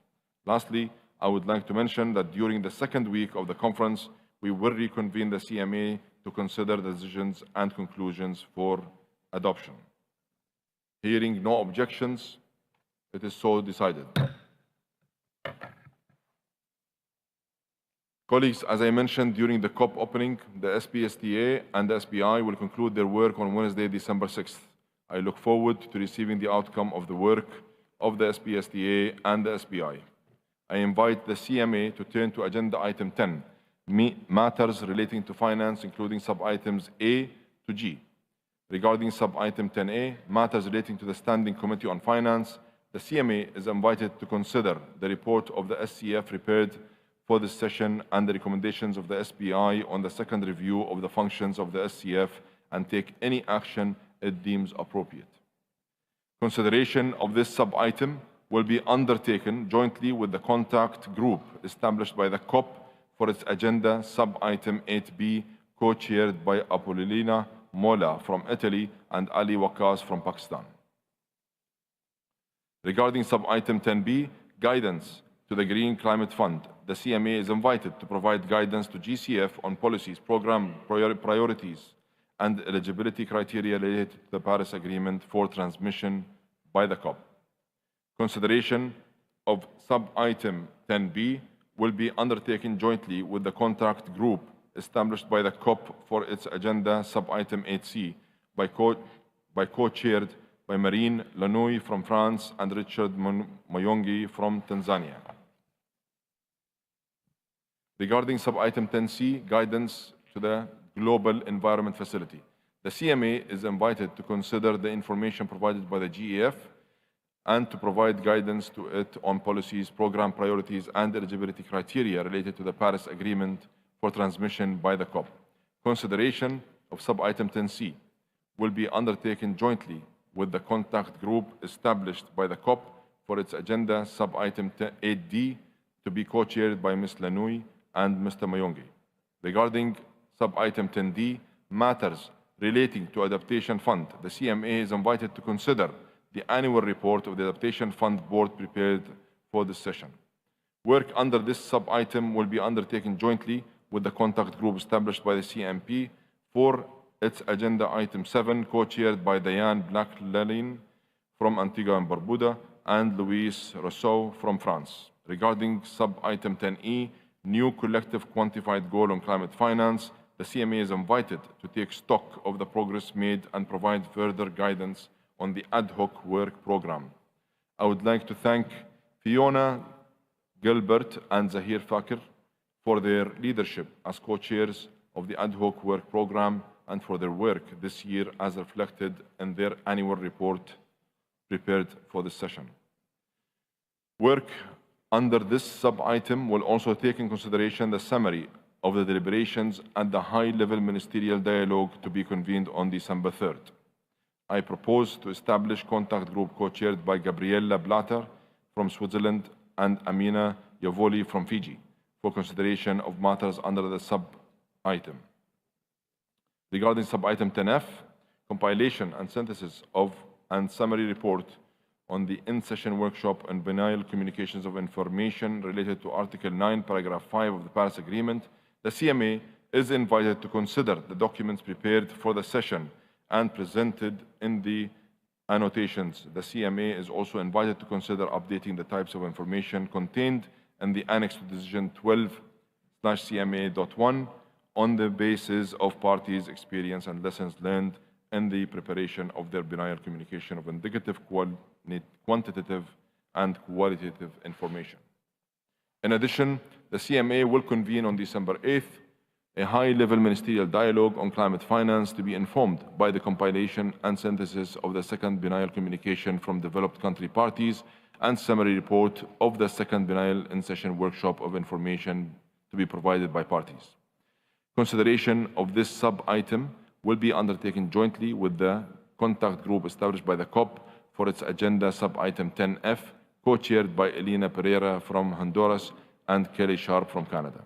Regarding sub-item 10G, operationalization of the funding arrangements for responding to loss and damage referred to in paragraph 2, including the fund established in paragraph 3 of decision 2/CP.27 and 2/CMA.4, I propose to take up this agenda sub-item together with COP agenda sub-item 8G later during the meeting.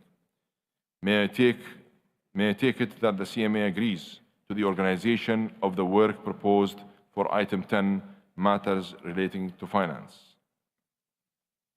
Hearing no objections, it is so decided.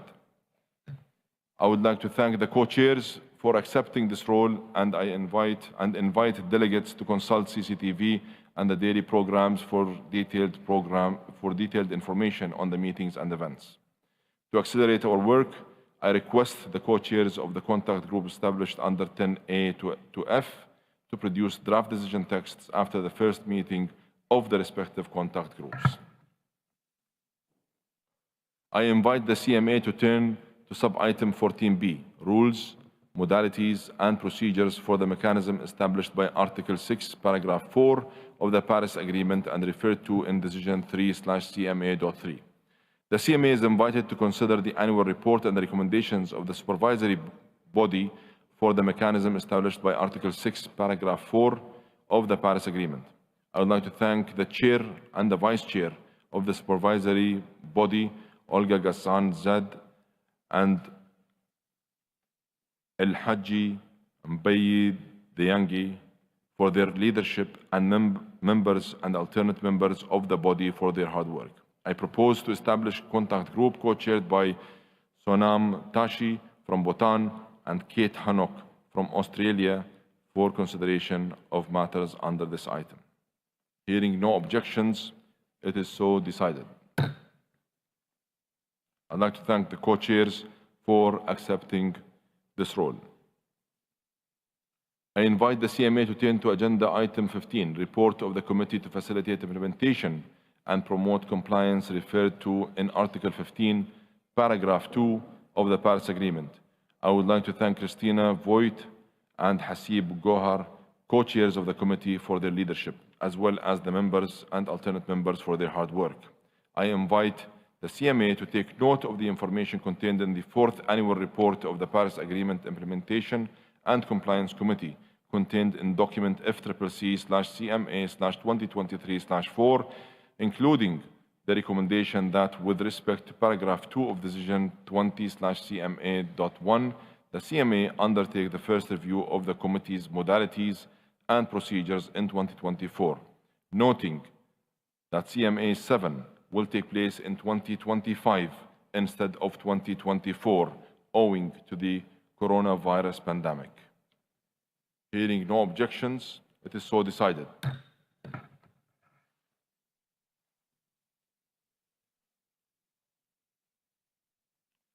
Distinguished delegates, I'd like to take this opportunity to draw parties' attention to documents FCCC/CMA/2023/12 and FCCC/CMA/2023/10.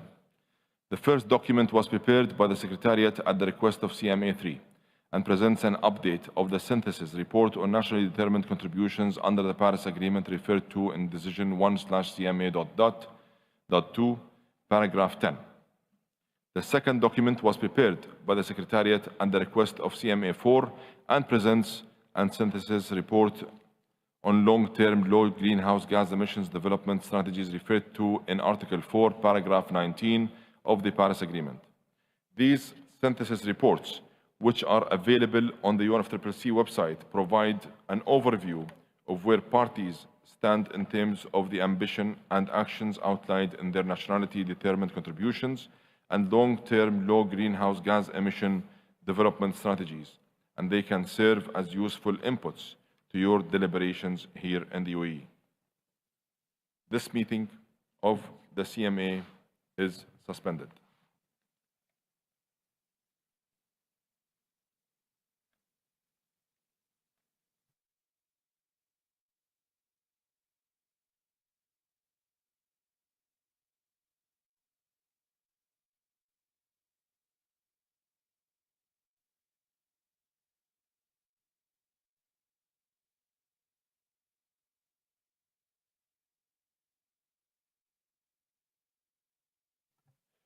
Dear delegates, as I informed you earlier, we now return to COP Agenda Item 8G and CMA Agenda Item 10G, operationalization of the funding arrangements for responding to loss and damage, referred to in paragraph 2, including the fund referred to in paragraph 3 of decisions 2/CP.27 and 2/CMA.4.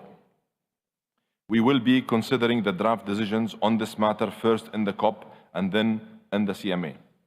I resume the first meeting of the COP.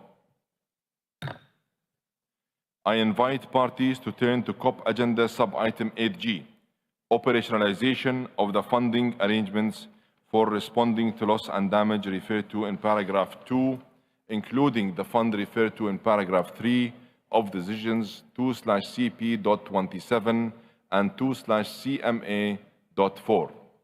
In Sharm el-Sheikh, the COP and the CMA adopted historic decisions to establish funding arrangements and a fund for assisting developing countries that are particularly vulnerable to the adverse effects of climate change in responding to loss and damage.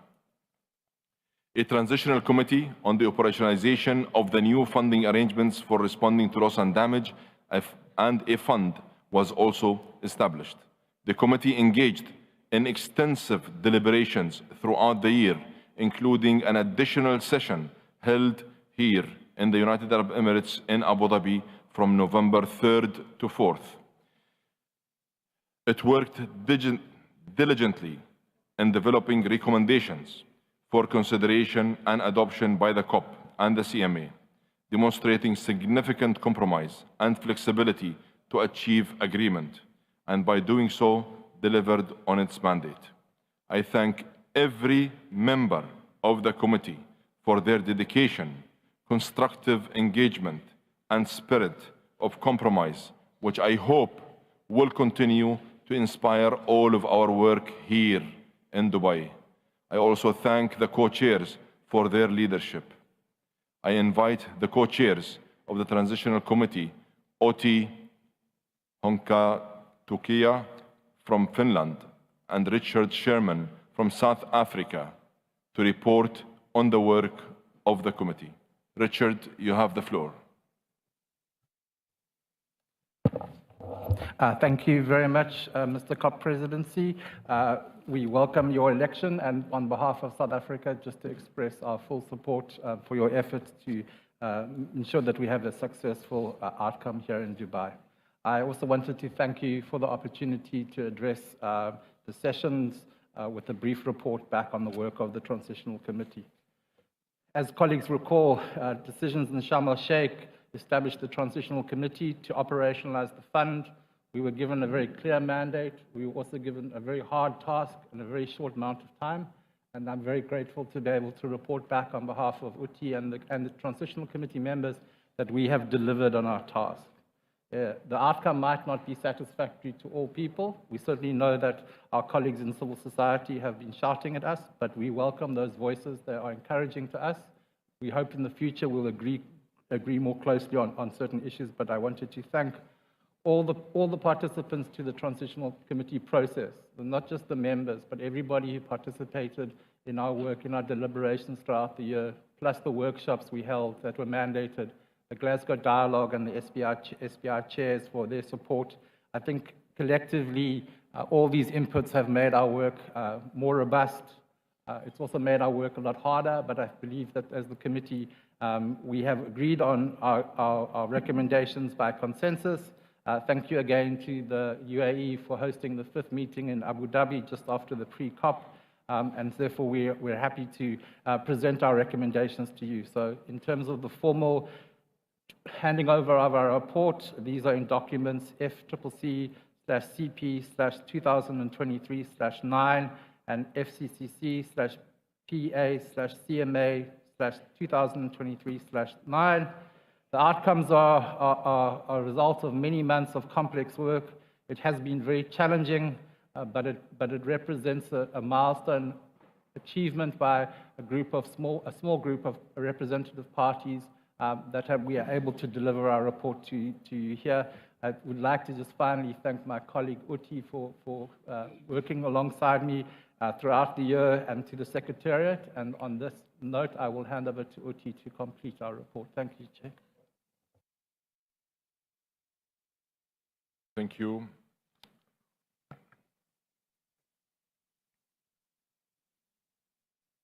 Your co-chair, Oti, would you like to say a word? Thank you, President, and thank you, dear Richard. I mean, we really want to sincerely thank all the members of the Transitional Committee for the dedication, for the really constructive spirit, all the work throughout the year, and this has really enabled us now to arrive at this positive outcome. More specifically, I want to thank the government of Egypt, the Dominican Republic, and the United Arab Emirates for their generosity and hospitality in hosting the meetings during this year. Also, on behalf of Richard and myself, I want to express our gratitude to the agencies that took part in the Technical Support Unit. They provided really important technical input to our work this year, and also to the many observers and other stakeholders who made submissions, attended meetings and workshops, and shared their valuable insights and experiences with us. Your significant contributions strengthened our work and really served as a powerful reminder of what this work means for communities and countries on the front lines of climate change.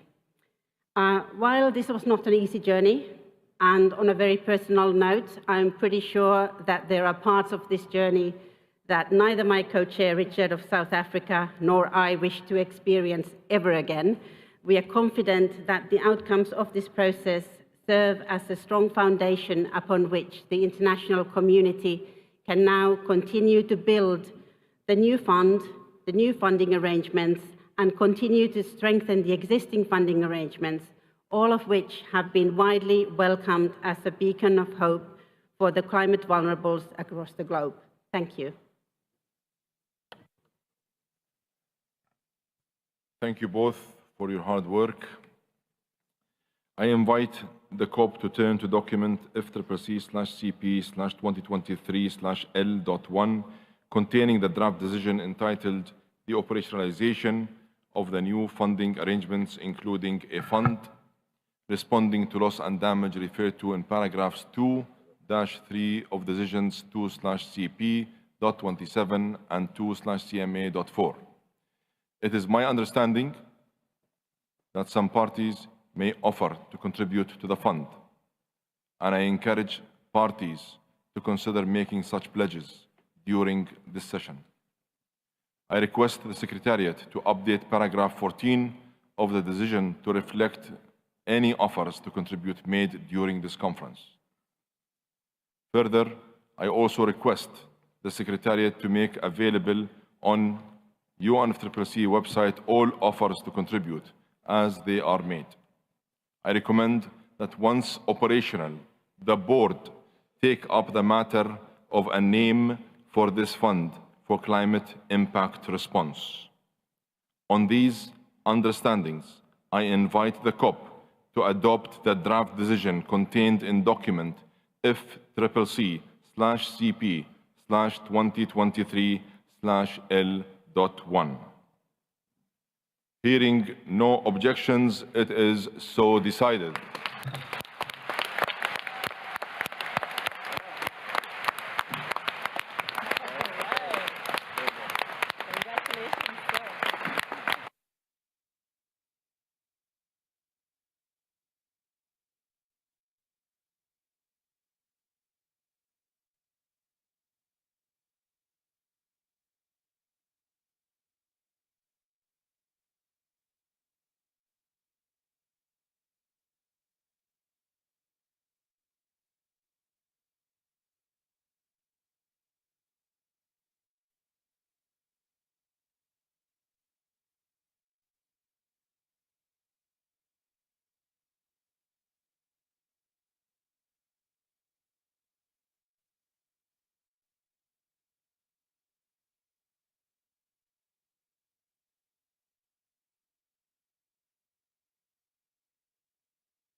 I congratulate parties for this historic decision.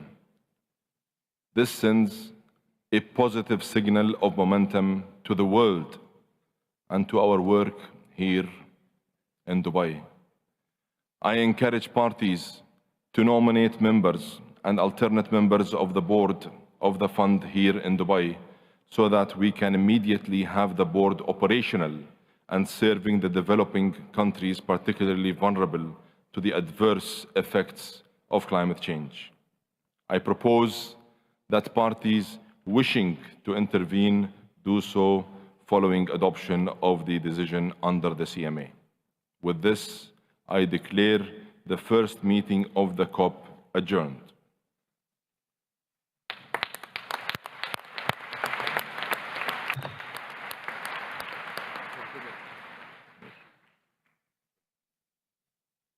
We will now resume the CMA to adopt corresponding decision.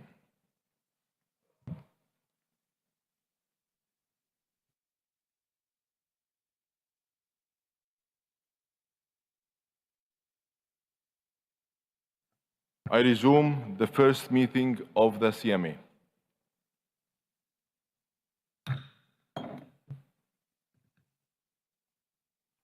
On the same understanding just outlined in the COP, I invite the CMA to adopt the draft decision contained in document FCCA/PA/CMA/2023/L.1. And I hear no objections. It is so decided.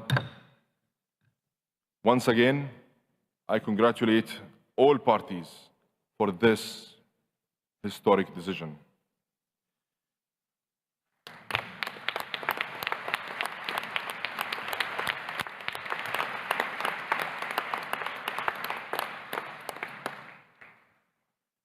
We have delivered history today.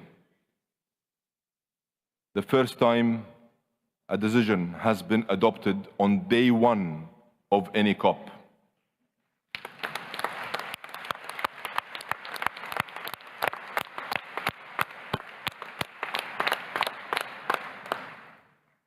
And the speed in which we have done so is also unique, phenomenal, and historic. I thank you all.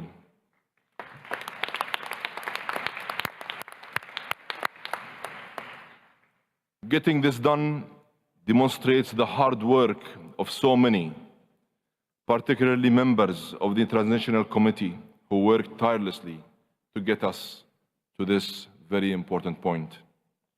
This is evidence that we can deliver. COP28 can and will deliver. And colleagues, this now sets a clear ambition for us to agree a comprehensive, ambitious GST decision over the next 12 days.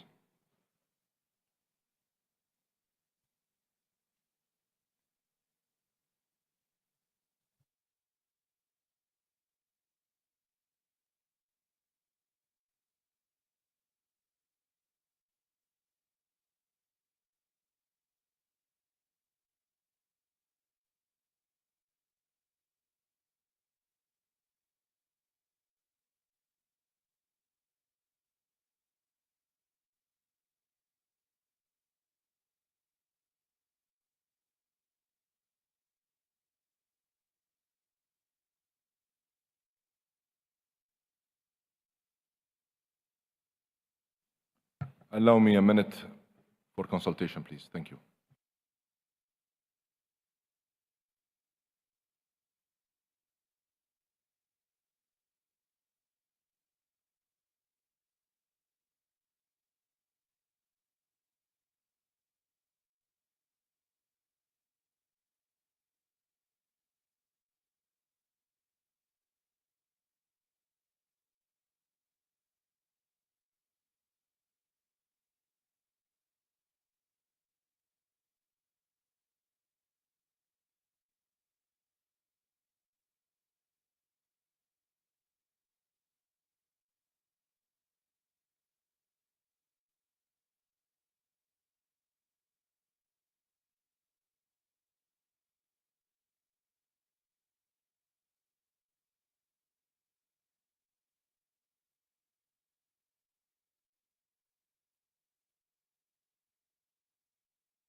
Thank you, sir.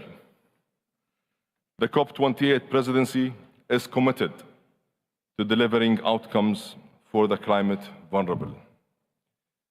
I also understand a number of parties would like to take the floor to make pledges to the fund.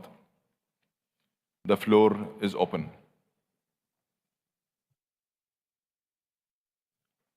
I see Germany. Germany, you have the floor. Thank you, Mr. President.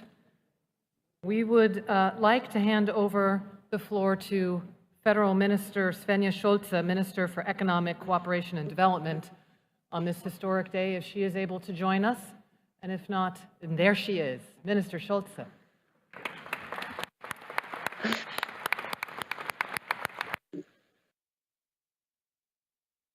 Dear colleagues, dear Dr. Sultan Al-Jaber, thank you so much for letting me participate in this remarkable moment.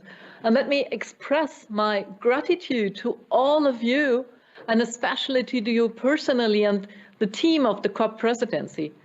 It is really a groundbreaking decision for solidarity for the most vulnerable. And the package adopted today is the outcome of hard work in the transitional committee throughout this year. And this decision you have just taken enables the quick and the effective operationalization of the new funding arrangements, including a fund. Now we need to move from words to action. And this is why I am happy to confirm on behalf of Chancellor Olaf Scholz that, like the government of the United Arab Emirates, the German government stands ready to kickstart the new fund with $100 million US. And we invite all countries to make further contributions for this first capitalization of the new fund responding to loss and damage. And now, let's deliver the same ambition also on mitigation and adaptation. I look forward to seeing you all tomorrow. And thanks again, Dr. Sultan Al-Jaber. Thank you.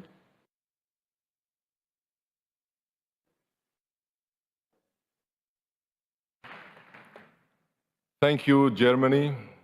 And I see United Kingdom have asked for the floor. You have the floor, UK. Thank you, Mr. President. This is a historic occasion and one that's been a long time in the making. And we want to thank the UAE presidency, the former Egyptian presidency, as well as the co-chairs, the Secretariat, and all the members of the Transitional Committee for the tireless work over the past year. And we also want to acknowledge those who fought for many years to get us to this point.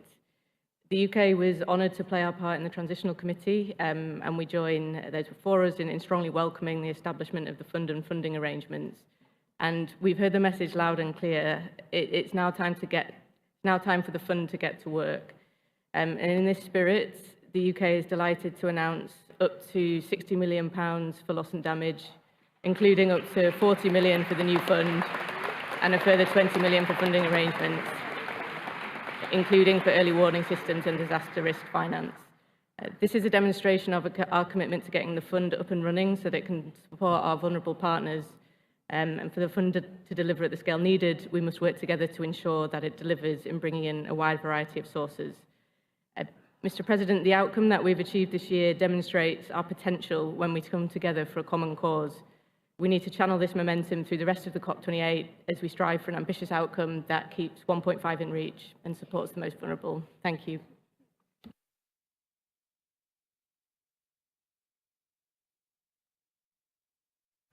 Thank you, UK. I understand the United States have asked for the floor. You have the floor, sir. Thank you very much, and congratulations, Mr. President. This has been an incredible journey. The United States fully supports the recommendations from the Transitional Committee, and we are obviously pleased with everybody by the early adoption by the parties, which is a great way to start this COP. We have been working very, very closely with other Transitional Committee members this entire year in order to design an effective fund that is based on cooperation and does not involve liability or compensation.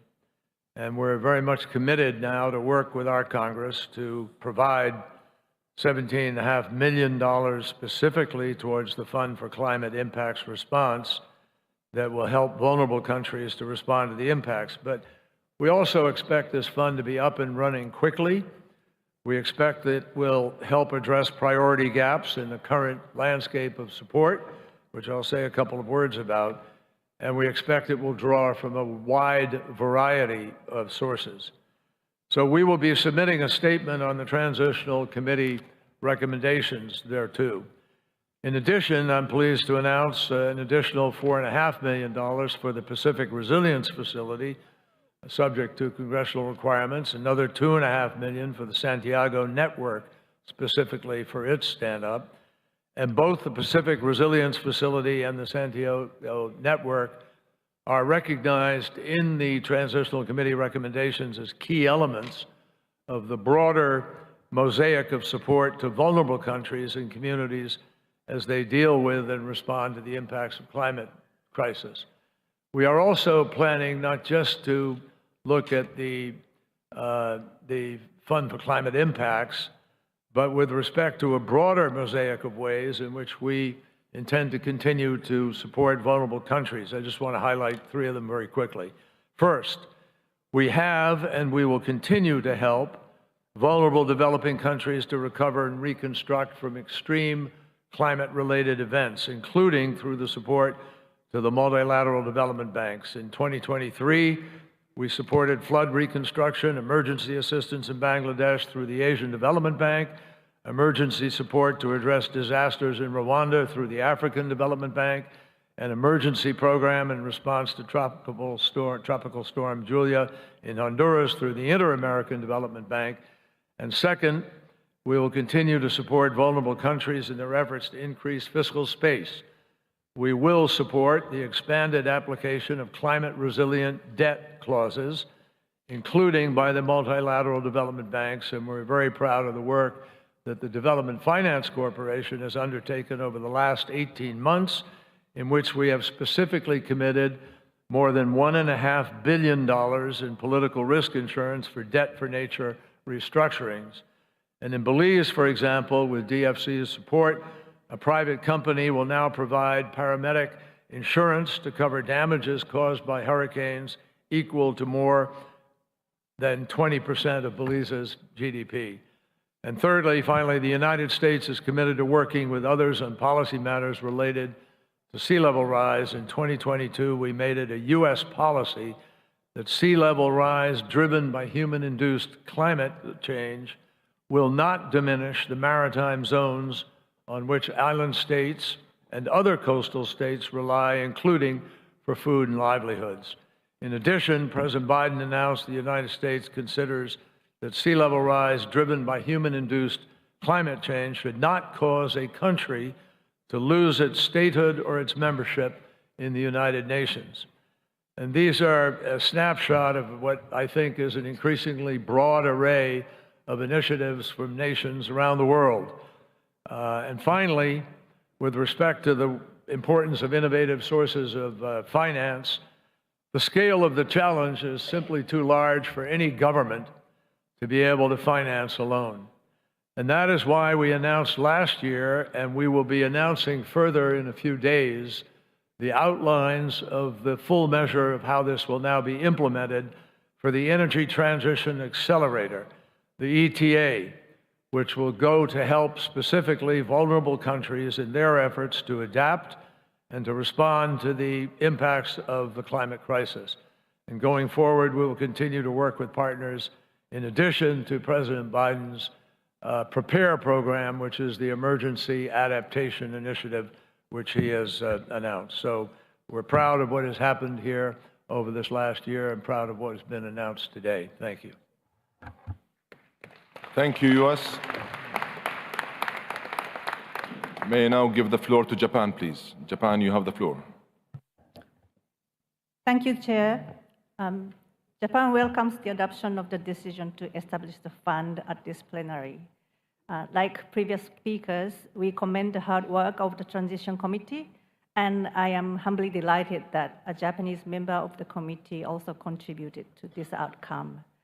We hope that the fund will be operationalized at the earliest timing so that we can assist developing countries that are particularly vulnerable to the adverse effects of climate change.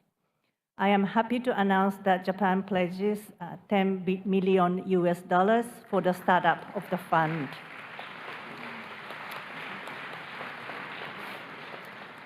This fund is about global solidarity and should be supported by various funding sources, including from all countries that have the capacity to do so. Japan is determined to actively participate in the discussions towards the early operationalization of the fund. I thank you, Chair.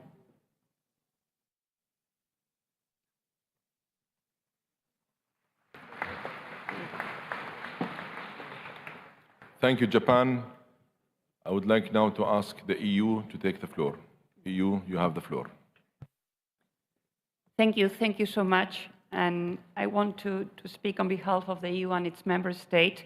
And first, thank you, the Presidency, for the good start, for this positive start. I would also like to thank you, the Transitional Committee, for its work, and welcome the adoption by parties of the recommendation on the funding arrangement, including the fund, as agreed in Abu Dhabi.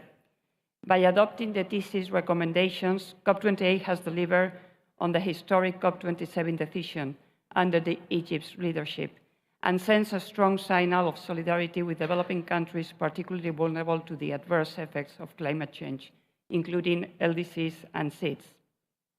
In this positive atmosphere, I am happy to share that the EU and a number of member states are announcing pledges to the fund and the funding arrangement at this COP, including to accelerate political momentum during the high-level segment. These pledges will provide a significant contribution to the operationalization of the fund and to get it up and running. We hope it will create an environment of trust and confidence. Thank you so much. Thank you, EU. I'd like to invite Turkey to take the floor. Turkey, you have the floor. Sayın Başkan, Excellency, distinguished delegates, first I would like to express our sincere gratitude to the Presidency for hosting us in this exceptional place. Today, we witness a robust global collaboration and trust-building efforts. Turkey views this historic decision on loss and damage with utmost satisfaction. And the cross-chapter paper 4 especially prepared for the Mediterranean region for the first time, as outlined in the Intergovernmental Panel on Climate Change, has already shown that this 1.5 degree scenario within the basin it resides in is happening. And only in 2022, Turkey has experienced more than 2,000 extreme weather events and disasters resulting from the climate change. For example, the floods, droughts, storms, and wildfires in an unprecedented frequency and impact. Esteemed delegates, I would like to clearly state the position of Turkey in regard to the implementation of loss and damage fund regulations, including the conformity and institutional arrangements on the fund. Turkey, as a developing country that ratified the Paris Agreement, stands as one of the countries considered particularly vulnerable in the light of scientific data. Turkey is a country which faces unjust treatment so far within the UNFCCC climate financing mechanism. A new financing mechanism which prioritizes the needs of developing countries and aiming to serve to the climate justice is needed to be made functional in a just manner while not leaving our country behind.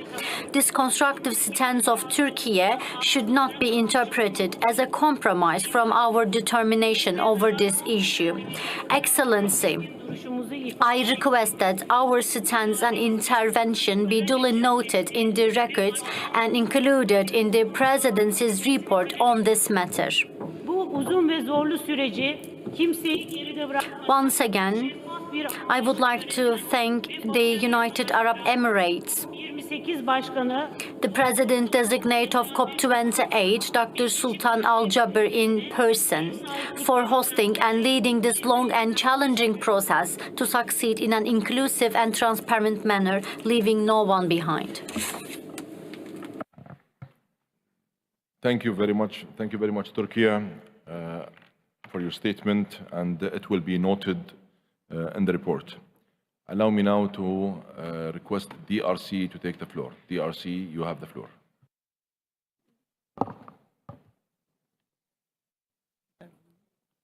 Merci beaucoup. Thank you very much. Excellence, Dr. Sultan Al-Jaber. Dr. Sultan Al-Jaber, President of COP28. Au nom de la République démocratique. On behalf of the Democratic Republic of Congo, Sincèrement, I should like to sincerely congratulate you on this extraordinary decision taken in such a quick time frame, the decision to set up the fund des changements climatiques. to respond to climate change.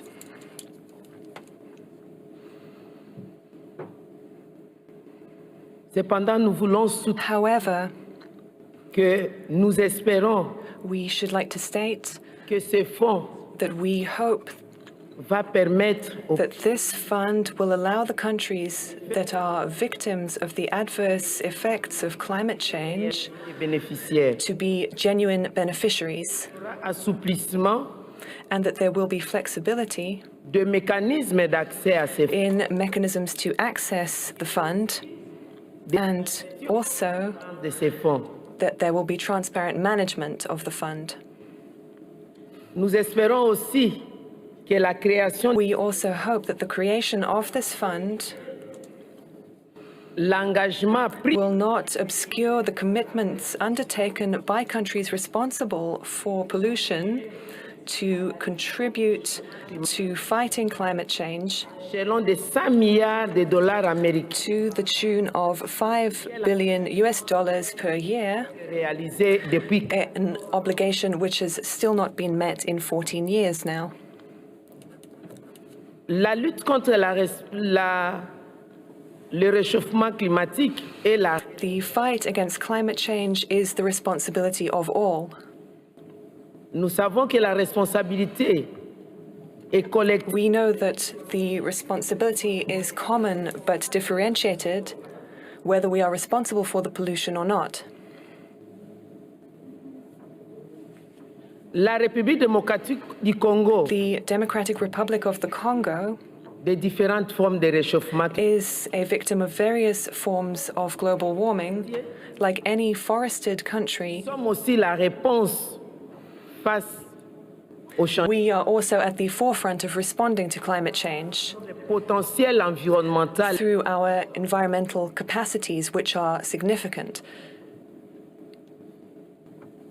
par principe de responsabilité collective. Under the principle of common but differentiated responsibility, and on behalf of forested countries, on behalf of the 3 tropical basins, Face à la lutte contre, which are at the heart of responding to climate change, nous voulons aussi annoncer notre intention de contribuer. it is also our intention to contribute to these funds, because we are not only victims, we also have the answer.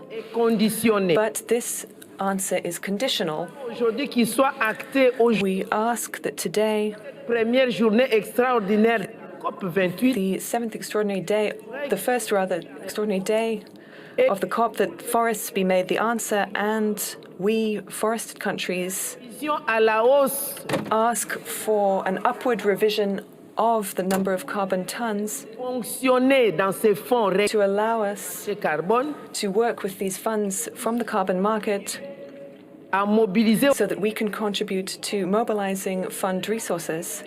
This will allow us nos propres projets to fund our own adaptation and mitigation projects, de booster la and also to bolster à ces pays insulaires solidarity for island and desert nations qui ne regorgent who réponse are victims pour lutter contre les changements and who also need nature-based solutions to combat climate change. acté que le pays We also ask à intégrer les marchés what we are requesting to be done, that is inclusion of sovereign markets instead of remaining at the mercy of the voluntary carbon credit markets. Les propositions que nous avons données en These are the proposals that we have. We remain ready to contribute to the fund. Je vous remercie. This was what I wanted to bring to your attention. Thank you.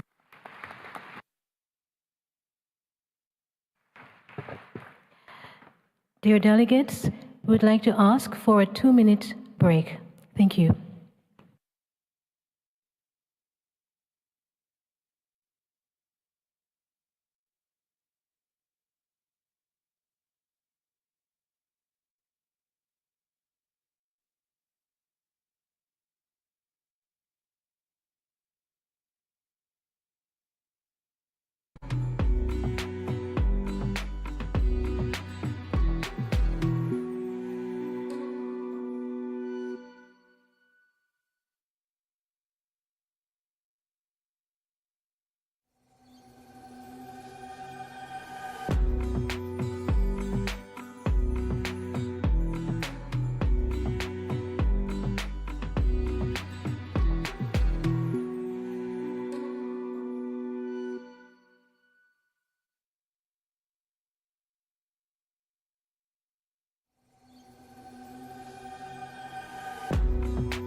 Dear delegates, may I invite you to take your seats again? Thank you. We will start in less than in 30 seconds. Thank you.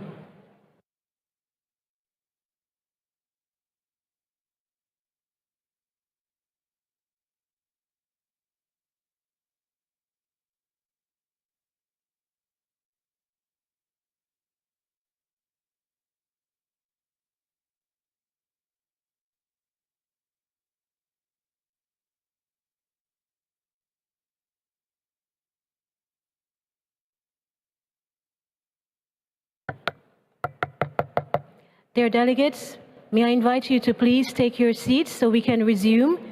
Thank you.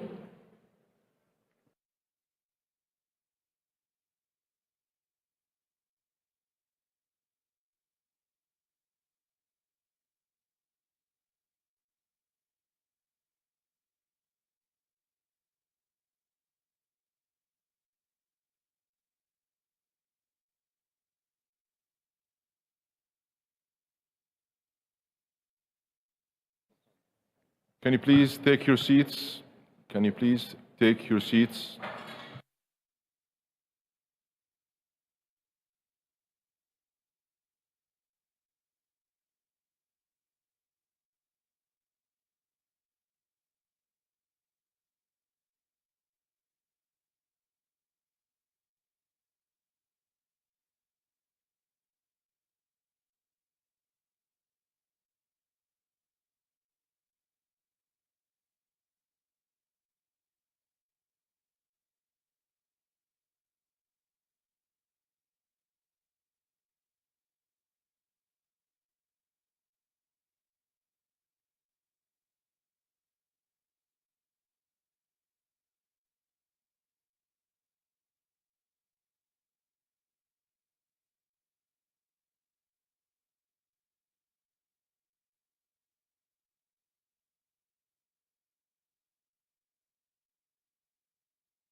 I'd like to start, please. I'd like to start again. I'd like to invite Iran. Iran, you have the floor.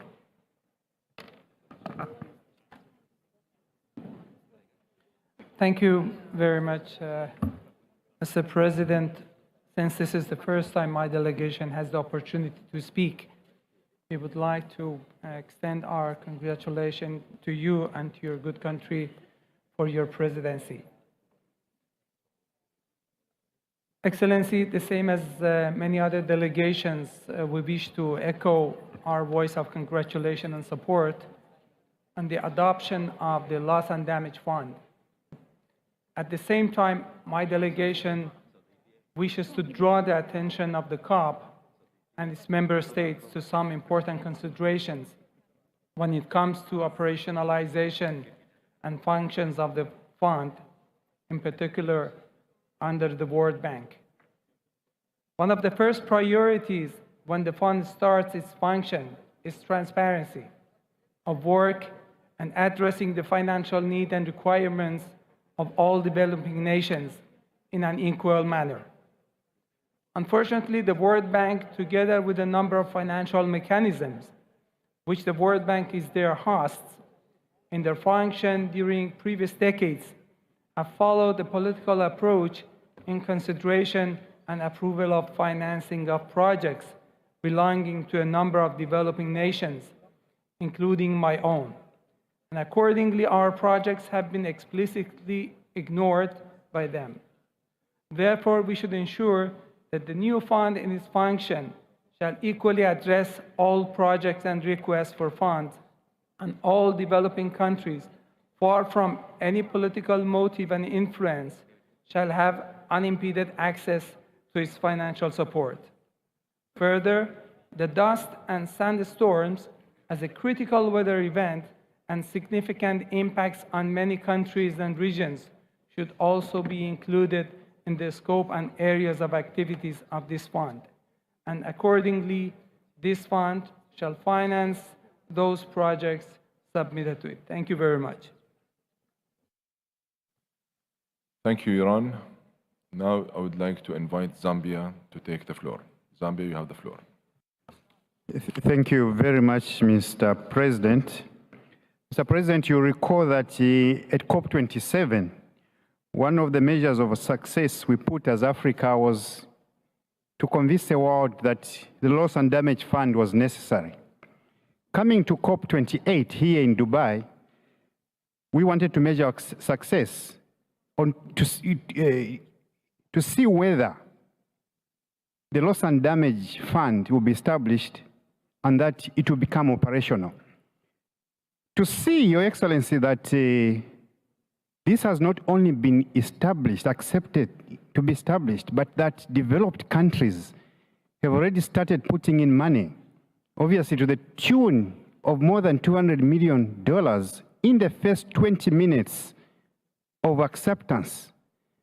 I think this is a good statement of intent that this world means business, and that the developed world and the developing world will start building that trust necessary to ensure that climate action is enhanced. We therefore call upon all the other developed countries to put in more money, because the fund has to be established and established at scale. Mr. President, we believe that the small difficulties we had, one of them is where the host of the fund, various mechanisms, are peripheral issues. To accept that the fund be established, the framework be established, and to see money flowing in means that we should start moving, and moving as quickly as possible. This is a trust we need. We encourage the developed countries to put more funds to ensure that no country remains behind. Mr. President, I thank you.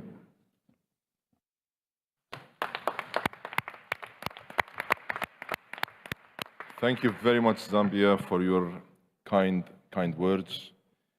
And like we promised, this is going to be a different COP with a different presidency, very much centered around action and implementation.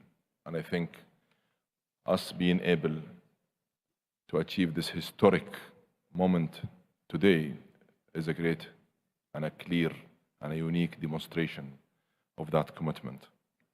Allow me now to ask Norway. Norway, you have the floor.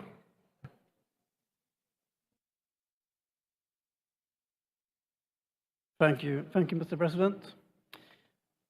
Norway welcomes and strongly supports the decision we have adopted today on loss and damage funding arrangements and the new fund. This decision sets a clear path towards strengthening funding arrangements, including through the fund.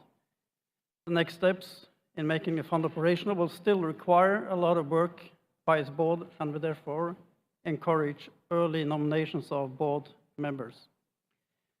Mr. President, while celebrating the progress made, Norway is very disappointed that we could not agree on specific language in the governing instrument for the fund to take a human rights-based approach. However, we fully expect that the board will ensure that the fund operates in a way that respects and promotes human rights. We also fully expect that the board early on will engage stakeholders, including youth, women, and indigenous people in its proceedings and decision-making. Mr. President, we welcome the announcements of financial contributions made today, and I'm pleased to say that Norway will announce a contribution to the fund during the World Climate Action Summit. And we look forward to further announcements in the coming days. But it is also important, Mr. President, that the board, once it is established, initiates an initial resource mobilization as soon as possible in order to encourage further contributions from parties and from a wide variety of sources, in order to maximize financial input to the fund. We should also enhance work on how to ensure other sources of financial input to the fund, including innovative sources of finance. Lastly, Mr. President, while we can celebrate our decision on the funding arrangements and the new fund and its support, let us not forget the reason why loss and damage is now increasingly a challenge globally for us all. We know that we are not on the right path toward the long-term goals of the Paris Agreement, and that devastating effects of climate change will just worsen if we do not strengthen global efforts to urgently reduce greenhouse gas emissions. So let us make sure, Mr. President, that this COP delivers not only hope for support to those most vulnerable to the impacts of climate change, but that it also delivers a strong message that we collectively are taking steps towards strengthened mitigation action and keeping global warming below 1.5 degrees Celsius within reach. Thank you, Mr. President. Thank you, Norway. May I ask India, please? India, you have the floor. Thank you very much, Mr. President. Firstly, allow me to congratulate UAE Presidency and the UNFCCC Secretariat for the outstanding arrangement done for COP28. We thank you for the excellent hospitality. India strongly supports the decision to establish the Loss and Damage Fund. India engaged constructively in the meeting of the Transitional Committee and also appreciates the work of the Transitional Committee. It is important to note the decision on operationalization of Loss and Damage Fund will be a landmark decision. We congratulate COP Presidency for this important decision. I thank you very much, Mr. President, for this achievement.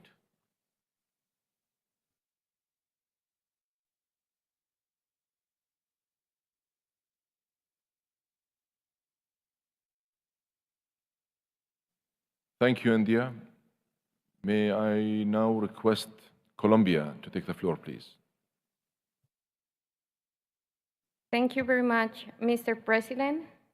since it is the first time that my delegation takes the floor, I would like to convey our best wishes to you, Excellency, the incoming presidency, and reiterate the support of Colombia for a successful conference of the parties. I would like to start by expressing my sincere gratitude to the co-chairs, Uti and Richard, who drove us to reach a successful agreement, and my fellow colleagues, members of the TC, for their engagement and high spirits, which made this possible. Loss and damage has been at the heart of the political discussions for climate justice since the creation of the United Nations Framework Convention on Climate Change, dating back to a 1991 proposal by the small island nation. Vulnerable countries, G77, have fought for over 30 years for loss and damage to be reflected in the structure of the climate regime, formal decisions, finance mechanisms, negotiating agendas, and in general, as part of the formal systemic response to address climate change. It is undisputable that mitigation and adaptation action and support are key to avert and minimize climate impacts and risks, and reduce the losses and damages frontline communities are facing. However, the evidence and the science are also clear that loss and damage is no longer only a risk, but a life reality, especially for many communities around the world, including Colombia. After 3 decades of advocacy, an international response was achieved based on justice, responsibility, and the fact that mitigation and adaptation cannot avoid the current and future losses and damages generated by climate impacts. Nations have failed to adequately address mitigation efforts at a global level, and we cannot continue on that path. It is clear that those who are bearing the burden of the cost of loss and damage are the most vulnerable people with the fewest resources, as well as the economies of developing countries overburdened with debt. Today, we celebrate and join our voices for the adoption of the TC recommendations. The operationalization of the Loss and Damage Fund under the financial mechanism of the Convention is the appropriate response of the UNFCCC, independently of other initiatives occurring outside of the Convention. While the outcome of the TC is far from perfect, Colombia considers that the agreed final package is sufficient to safeguard access to the fund's resources by all developing countries and its operationalization in an effective manner, leaving no one behind. Pledges should be commensurate with the scale of the needs for loss and damage, which is already costing hundreds of billions of US dollars a year. We need to scale up quickly to make up for 30 years of lost time. Pledges and focus should be on addressing loss and damage. We welcome the pledges made by many countries, and we hope more will come. We are today, no doubt, at the turning point where losses and damage is, with justice paving its way to becoming the third pillar of climate action and support, together with mitigation and adaptation. Addressing loss and damage has a well-deserved place at the very heart of the global response to threat of climate change, both under the Convention and the Paris Agreement in the context of sustainable development and efforts to eradicate poverty. I thank you, Mr. President. Thank you, Colombia. Allow me just... I have a growing list of speakers, and the SPS need to start their sessions immediately after the close of the governing body's meeting. I therefore will allow to continue with the requests I have, but I kindly request that delegates to keep their statements brief to a maximum of 2 minutes, please. Thank you. Now I would like to invite Switzerland. Switzerland, you have the floor.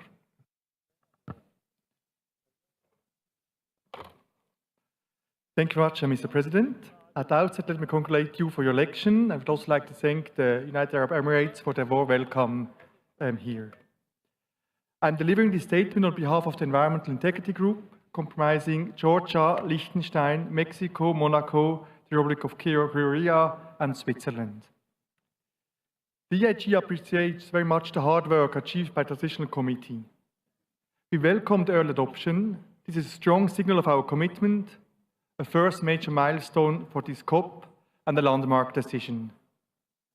While we are optimistic to see its adoption today, we note that some difficult issues are being postponed to the board of the fund, such as scope or allocation. We look forward to the swift operationalization of the fund that ensures a human rights approach.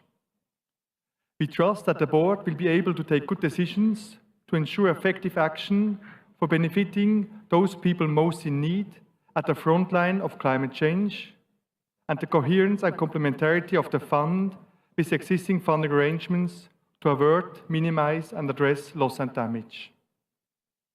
Last but not least, we want to take up the call of you, Mr. President, that we have to strive at this COP with all our energy to keep the 1.5-degree objective in reach, as this is the most effective way to minimize loss and damage.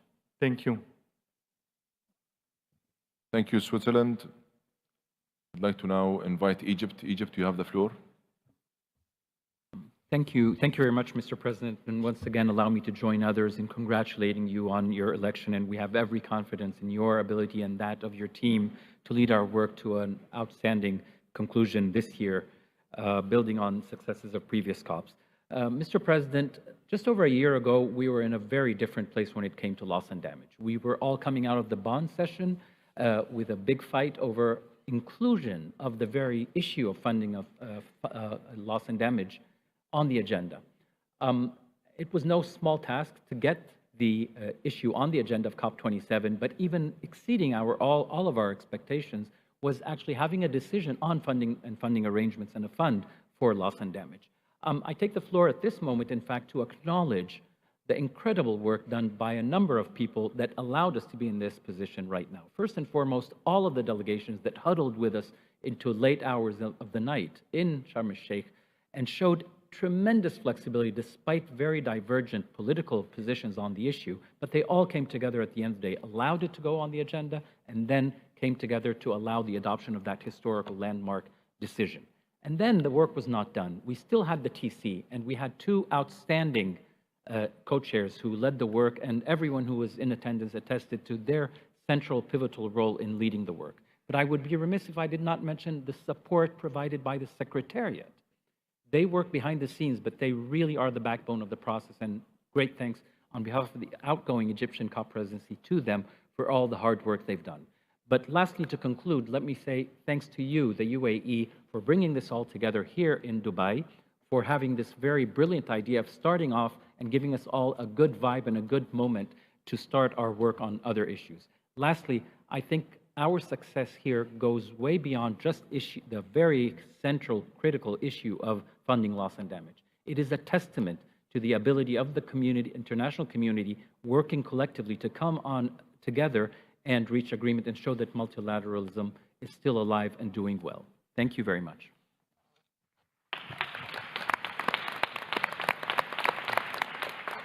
Thank you, Egypt, for your kind words and your intervention. I must say that it has all started in Egypt, and if it wasn't for your persistence, determination, commitment, and follow-up throughout the year, this wouldn't have been possible. We thank you for your efforts. Appreciate it. Allow me now to invite Vanuatu, please. Vanuatu, you have the floor. Thank you, Mr. President, for giving me the floor. As the loss and damage mechanism has at long last been operationalized and adopted here in Dubai at COP28, I want to take this opportunity to congratulate the Transitional Committee for their work. My sincere gratitude to the developed countries that have pledged funds to operationalize this very important mechanism, which my country, Vanuatu, among others, brought up 30 years ago. Vanuatu is among the most vulnerable countries in the world. This is personal for me. Imagine twin cyclones landing in a week in your country, or a series of severe tropical cyclones in a year. The pledges mark an auspicious start for countries like mine, where vulnerability and loss and damage is a harsh reality today. We are looking forward to growing the fund to meet the huge challenges that my country and many others are facing in the age of climate crisis. Thank you. Thank you. Can I please invite Philippines? Philippines, you have the floor. Shukran, Sid Reis. At the outset, since this is the first time that we take the floor, we'd like to thank you and congratulate you for your adept chairing of the meeting. We would also like to congratulate the UAE presidency, the Egyptian presidency, the members and advisors of the Transitional Committee, the G77 in China, and the Asia Pacific Group for facilitating the work, and indeed for all of the partners for this landmark approval of the recommendations of the TC.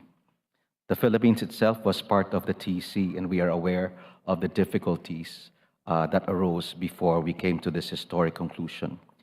The decision for the Philippines, Excellency, comes at a most important and opportune time. The Philippines being most at-risk country to climate change. 10 years ago, Excellency, the Philippines was hit by Typhoon Haiyan, and the loss and damage sustained was unbearable. Thousands were silenced forever. And today we take to this floor, speaking not just as one country, but together, clearly, unequivocally, united with a decisive action. The operationalization of the L&D Fund is a historic move forward. It is proof positive of what we can do as an international community. If we put our brains together and work together, we can move something from being divisive and transform it into something that's truly unifying. But as we celebrate Excellency, let us remember loss and damage is at the latter end of the phenomenon spectrum. We have to realize and remember the important work that also needs to be done for adaptation and mitigation efforts to be scaled up. We are grateful for the pledges from our partner countries. We hope that this will assist us, and not just the Philippines, but other at-risk countries. What we are doing here, Excellency, is that we're moving forward and working together in moving and transforming countries from states of fragility to agility. And what's more important is that we're working together to make sure that the narrative of climate change and its impacts on peoples and nations becomes a narrative of turning victims to victor. And on this occasion, the Philippines will continue to work very, very hard to reach these goals. And before I end, maybe also thank the UNFCCC Secretariat for the hard work that they've done. Again, we hope that the voice becomes stronger, the unity becomes stronger for the good of the entire world. Thank you very much. Thank you very much. Ghana, you have the floor.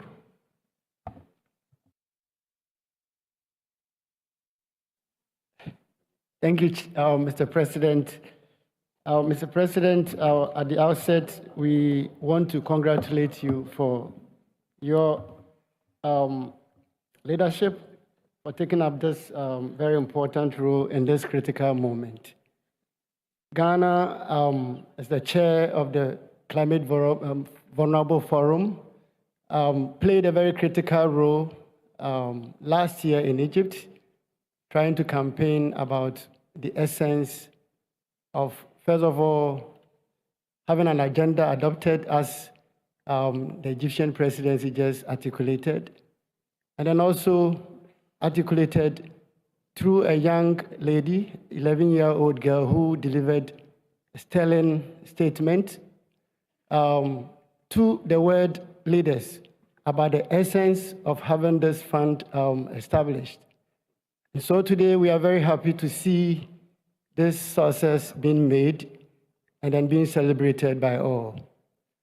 We therefore encourage all parties, especially developing country parties, to actually continue the leadership that has been shown today, so that the objective of the fund to deliver success for vulnerable communities that around the world can actually achieve this objective. We want to take this opportunity to thank everybody and then also say that we are ready to work with your presidency. I thank you, Mr. Chair. Thank you very much, Ghana. I'd like to invite Peru.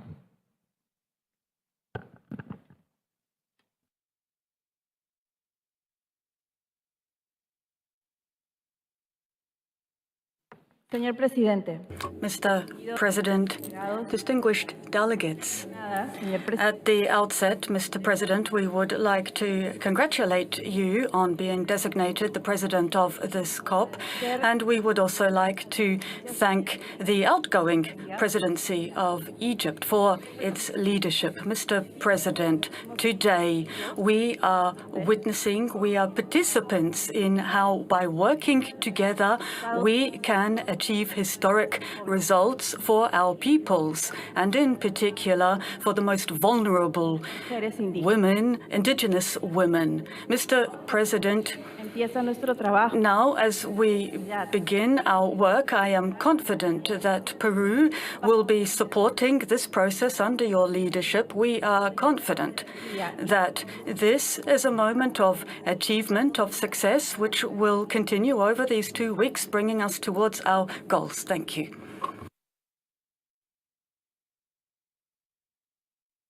Thank you. I'd like to invite Senegal, please. Senegal, you have the floor. Merci, Monsieur le Président. Thank you, Mr. President. D'abord, permettez-moi au nom At the outset, on behalf of the group of the least developed countries, 46 countries, I would like to congratulate you on your election. et pour votre leadership. And also thank you for your leadership, this leadership that you have shown this morning and this afternoon. Félicitons pour We congratulate you for your generosity and for the global solidarity which you are showing cette historique at this historical moment sur les pertes et dommages. on the adoption of the Loss and Damages Fund. We would like to congratulate you Humanité for the humanity en face de nous. that you are demonstrating here, Que nous sommes tous showing conscients that we are all aware changer that we have changed the way we are doing things, dans le futur. that we will do this in the future, that we are now taking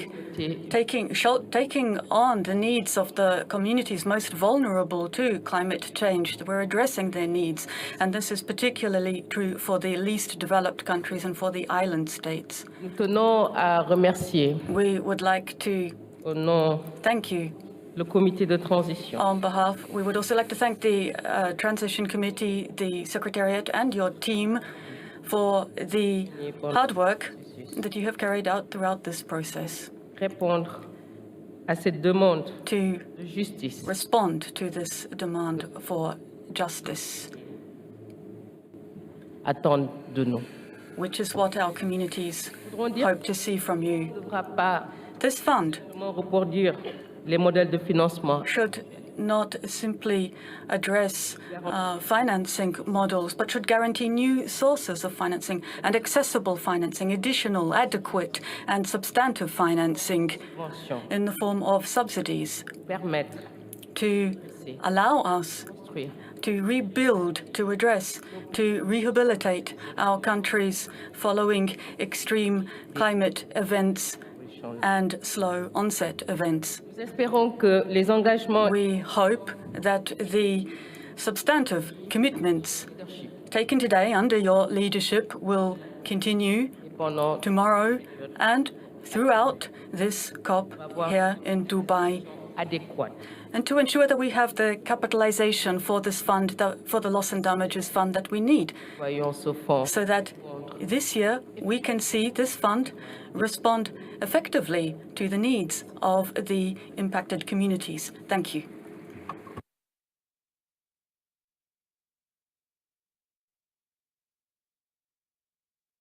May I ask Maldives, please? Maldives. Thank you, Mr. President. As this is the first time that the Maldives is taking the floor, I take the opportunity to thank you, Excellency, for the warm hospitality and to congratulate you on the excellent work conducted under your presidency. The recent significant decision reflects a ray of hope for genuine multilateralism and global dedication. Our journey in this session commences with the historic achievement as witnessed by the adoption and initiation of the operationalization of the fund during the opening of COP28. We place our trust in all to effectively address the need of loss and damage for vulnerable countries like the Maldives. We commend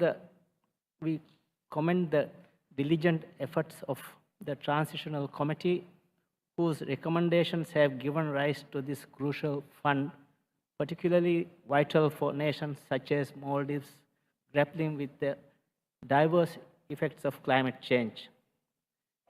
Acknowledging the pledges made by numerous parties today, we call upon developed countries to put in funds that are necessary to establish the fund at scale. This also marks a pivotal moment for small island development states which have endured economic and non-economic losses for decades. The Maldives has been an advocate for this cause since the very beginning of this process. In the interest of time, I will keep my remarks brief, but emphasize our plea to keep the 1.5 alive. I thank you.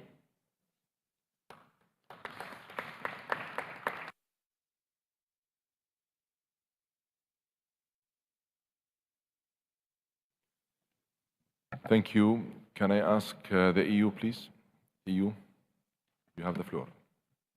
Thank you. Thank you, President.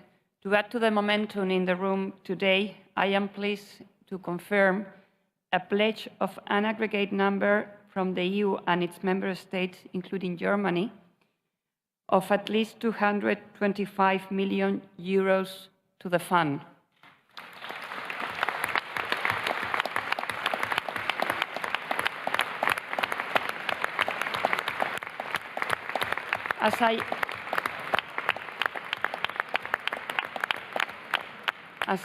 As I indicated earlier, the detail of this and the further pledges, including support for funding arrangements for loss and damage, will be confirmed by our leaders those days. Thank you.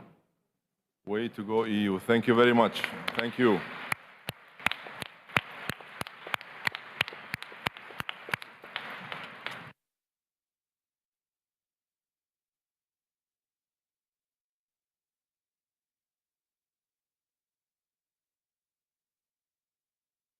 I still have 3 more requests. Can I invite Dominican Republic, please? Yes. Sí, buenas tardes.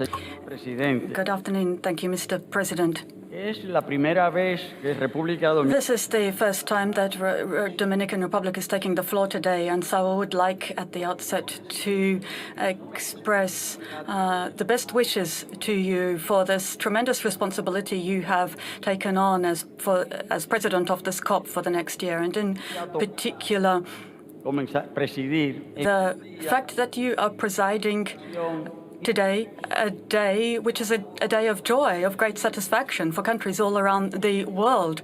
At the same time, I would also like to thank you for the hospitality that the UAE government has shown to all of us here. Mr. President, Dominican Republic's president said, one of the poets said in a very famous poem that the Dominican Republic follows the same trajectory as the sun.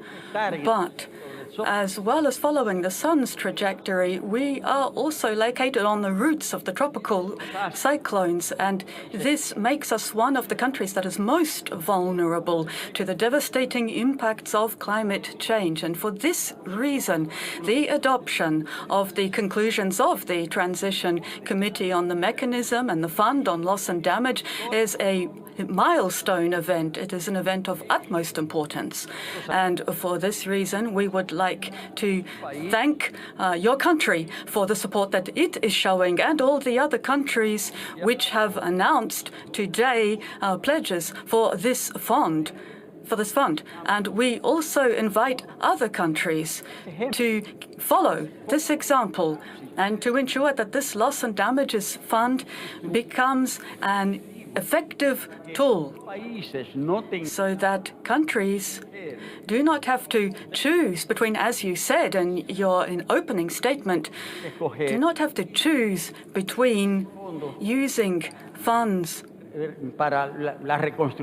for rebuilding and for adaptation and leave aside economic growth.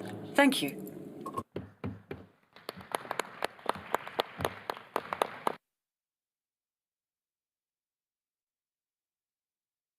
Thank you. I see Samuel. Samuel, you have the floor, please.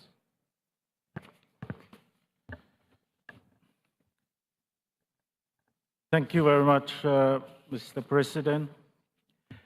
Let me firstly congratulate you for the assumption of the presidency of COP28. And also for the hard work in bringing us to this historical juncture today with respect to the issue that is of critical importance to the small island development states, the Loss and Damage Fund. As I'm sure you know, financing for loss and damage is a notion that the Alliance of Small Island States brought to this process 30 years ago. And we are extremely pleased that as a global community, we have finally reached this goal. This day is doubly auspicious due to the immediate commencement of the capitalization process. AOSIS also looks forward to the speedy finalization of the governing board members before we leave Dubai. May I thank the UAE through you, Mr. President, for making the first significant pledge, as well as our other partners. This is an encouraging beginning, but there is much work ahead of us.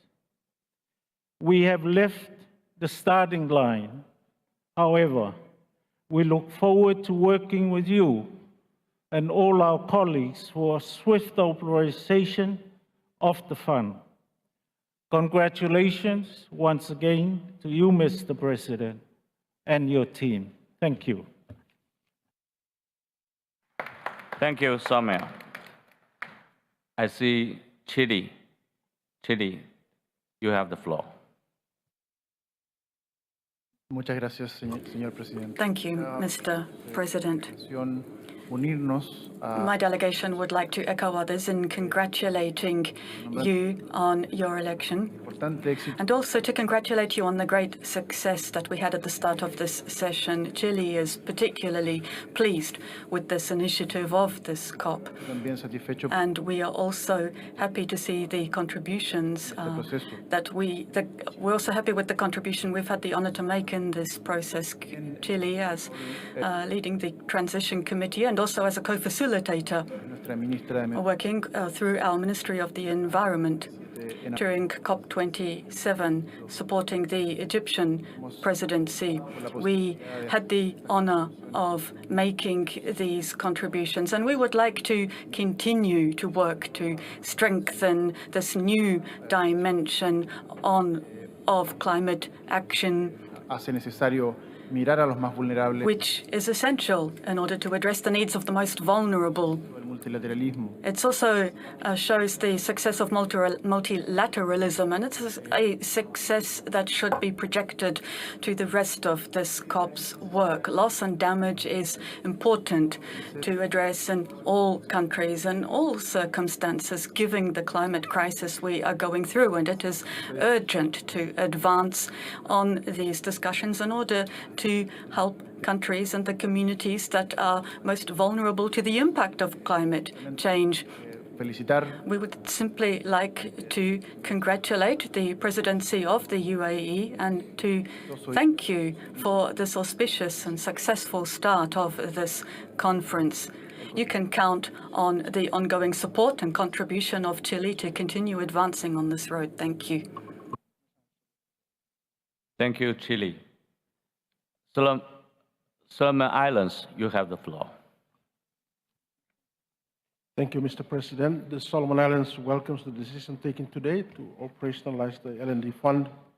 We congratulate you on getting this historical decision through on the first day of the COP. We also would like to express our gratitude to the co-chairs of the TC and its members and advisors for their commitment to the groundwork that culminated in the decision taken today. We also would like to acknowledge and appreciate those that have made contributions even today.